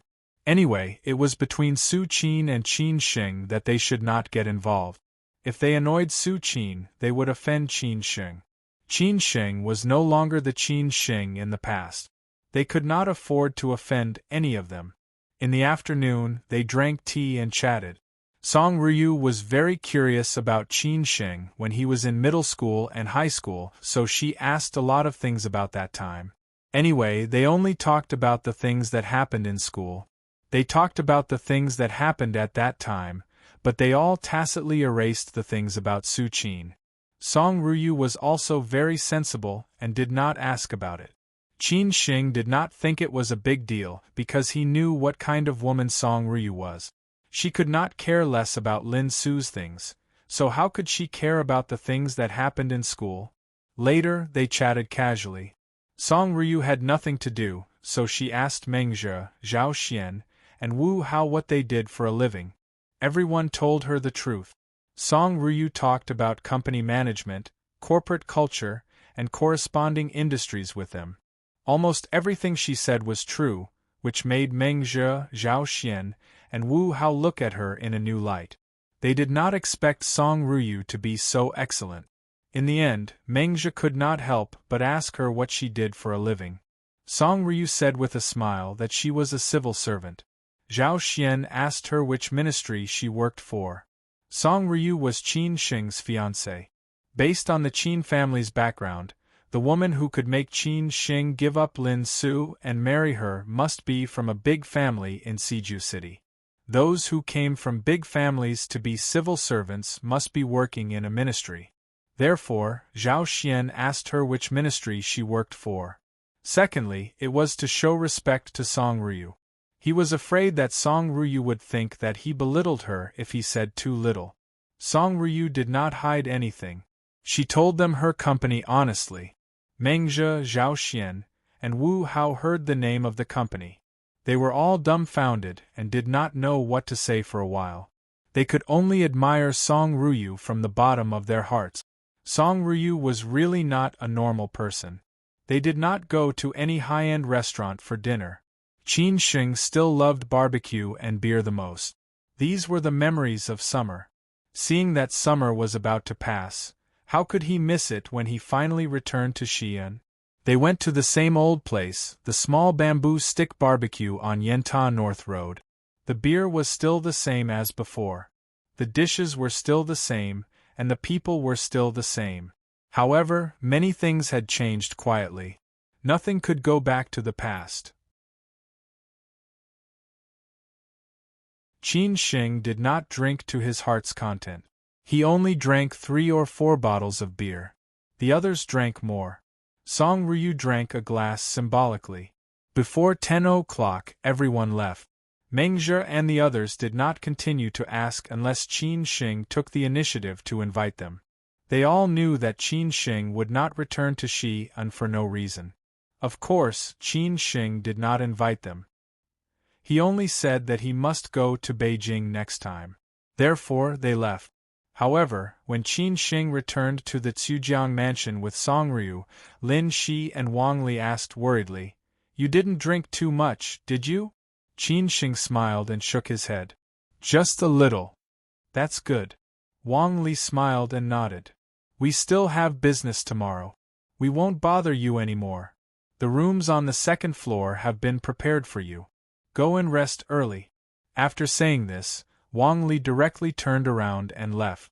She was going to get some fruits for Qin Xing and Song Ruyu, but she did not know that Song Ruyu was stunned and at a loss. Qin Xing also did not know how to solve this problem, because Uncle Lin and Auntie Wang did not know that they had not lived together. Maybe they thought that the relationship between Qin Xing and Song Ruyu had already broken through the last line of defense. After all, when Qin Xing brought Lin Su back, they lived at home. They did not know that this was not the case. This made Qin Xing and Song Ruyu a little embarrassed. In fact, Qin Xing had already booked a hotel for Song Ruyu outside, which was the newly opened W Hotel. Of course, he would stay at home with Uncle Lin and Auntie Wang. This was his home. Since when did he have to live outside? Now that Auntie Wang had made such an arrangement, Qin Xing was at a loss for a moment. However, he thought that he and Song Ruyu had not reached that stage yet. If they lived together like this, it would make Song Ruyu feel uncomfortable. Therefore, Qin Xing could only bite the bullet and prepare to say that Song Ruyu would stay at the hotel tonight. He thought that Uncle Lin and Auntie Wang would naturally understand what was going on. However, when he was about to say something, Song Ryu stopped him, which made Qin Shing somewhat confused. Song Ryu signaled Qin Shing not to say anything. After smiling and chatting with Uncle Lin and Auntie Wang for a while, she directly led Qin Shing to the room upstairs. This was a master bedroom with a bathroom and a balcony. It was the room that Lin Shi and Wang Li had reserved for Qin Shing after they moved in. Even if Qin Shing could only come back 2 or 3 times a year, this room was reserved for him because they had long regarded Qin Shing as their own son. After returning to the room, Song Ryu directly said, "Let's stay here tonight. Don't let Uncle Lin and Auntie Wang make trouble again. They definitely won't let me stay in the hotel. In a while, they will have to clean up another bedroom." Qin Shing felt that Song Ryu was really reasonable and more considerate than him. He had no choice but to say, "Then you sleep on the bed and I'll sleep on the floor." "Okay." Song Ryu nodded slightly and said no more. Qin Shing smiled somewhat awkwardly and said, "Take a shower first. I'll chat with Uncle Lin for a while." After that, Qin Shing went out and chatted with Uncle Lin downstairs for a while. After smoking 2 cigarettes, he came back. During the chat, Qin Shing took the initiative to tell Uncle Lin that he had met Su Qin today, which shocked Lin Shi, who was afraid that there would be more trouble. Qin Shing smiled and said that it was nothing, asking Uncle Lin not to overthink it. When Qin Shing returned to the room, Song Ryu was already lying down in her pajamas. The pajamas, slippers, and other daily necessities had been bought by Wang Li in advance. Even the bedsheets were new. After all, this was the first time that Song Ryu had come to their home, so they could not let her feel uncomfortable. "Go take a shower," Song Ryu said somewhat embarrassedly. She could be calm about anything, but she was after all just a beginner when it came to matters between men and women. How could she be so calm? Qin Shing nodded and went to take a shower. Men took a shower so quickly. The jokes on the internet were not fake. In less than 15 minutes, Qin Shing came out in his pajamas, took a blanket and hugged a pillow. He slept on the floor. He had experienced the days of using the floor as his bed and the sky as his quilt. This condition was already very good. Song Ryu was about to turn off the light after asking a few questions. Unexpectedly, Wang Li knocked on the door at this time. Hearing Auntie Wang's voice, the two of them were a little flustered. They were afraid that Auntie Wang would find out their secret, so they hurriedly packed up. Then Qin Shing went to open the door. Auntie Wang stood at the door with fruits and milk in her hands. "Did I disturb you?" No. Qin Shing scratched his head somewhat embarrassedly. Then he took the plate from Auntie Wang's hands and said thank you with a smile. When Qin Shing put the things on the head of the bed, Song Ryu and Qin Shing happened to look into each other's eyes. Both of them couldn't help laughing out loud. Who knew that there would be such a dramatic scene? They probably didn't expect it, so they felt somewhat guilty. After laughing, there was no more interlude this time. They turned off the light and went to sleep. One was on the bed and the other was on the floor. It seemed that Qin Shing was going to be Lu Xiaohui. After a few minutes of silence, both of them knew that the other was still awake. No one said anything. In the end, it was Song Ryu who took the initiative to say, "Your first girlfriend is quite beautiful. She's even more beautiful than I thought. It seems that you were also a school hunk in high school. Otherwise, how could you have pursued your campus belle? These are all stories of the past. If you really want to hear it, I can tell you all day and all night," Qin Shing said half-jokingly. "Why did she suddenly leave today?" Song Ryu asked unhurriedly. "Did you ask her to leave? Or are you afraid that I will overthink it?" Since Song Ryu asked, Qin Shing told the truth. "Mengzhi did not expect that I would bring you back, so he made the decision to ask Su Qin to come here. When he saw you, he regretted it. However, Su Qin was already here, so I could not say anything. After all, even though we have broken up, we are still friends. Those who never contact each other are enemies. She asked me to go out to ask about you. I told her that you were my fiancé, but she did not believe me at all. She thought that I deliberately asked you to come here just to make her let go of me. She said that there was no need to do that, because she had already let go of me. Later, she said that the atmosphere would be awkward if she was here, so she excused herself and left. I did not say anything. That was the whole process. Oh. After hearing this, Song Ryu understood the logic in the middle. No wonder Su Qin was not surprised after hearing her identity. It turned out that she did not believe it at all. Song Ryu did not doubt Qin Sheng's words.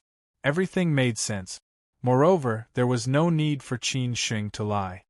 It seems that she loves you very much, Song Ryu said with some emotion. Qin Sheng did not say anything. He did not know how to continue this topic. In the end, he chose to remain silent. Song Ryu felt that it was unnecessary to talk about this, so she changed the topic and talked about some unimportant things. Perhaps the air conditioner was too cold. Song Ryu could not help but tighten the quilt. She thought that Qin Sheng was still sleeping on the floor.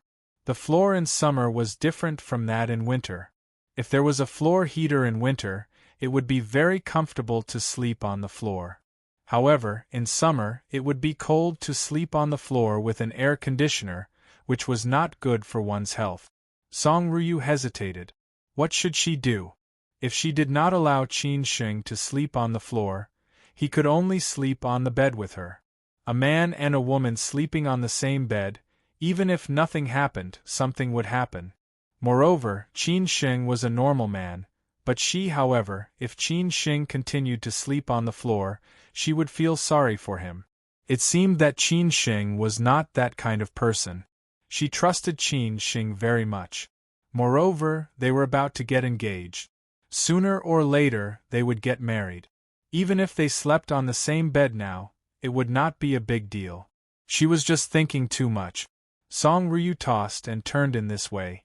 After hesitating for a few minutes, she finally made a decision. She took a deep breath and said in a low voice, "Qin Sheng, are you asleep?" Indeed, Qin Sheng was not asleep. He heard Song Ryu tossing and turning on the bed. He thought that Song Ryu was not used to such an environment tonight. He was thinking of ways to let Song Ryu sleep comfortably. Otherwise, it would be too torturous. Unexpectedly, Song Ryu spoke first. Qin Sheng turned around and said calmly, "Well, I'm not asleep yet. What's wrong?" Song Ryu plucked up her courage and said slowly, "Well, the floor is too cold. How about you sleep on the bed?" After saying this, Song Ryu was embarrassed and covered her face with the quilt. She could not face Qin Sheng at all. Qin Sheng was speechless. You're tuning in to the Phoenix Nights YouTube channel. Don't forget to subscribe and join us on this journey to catch the most captivating stories.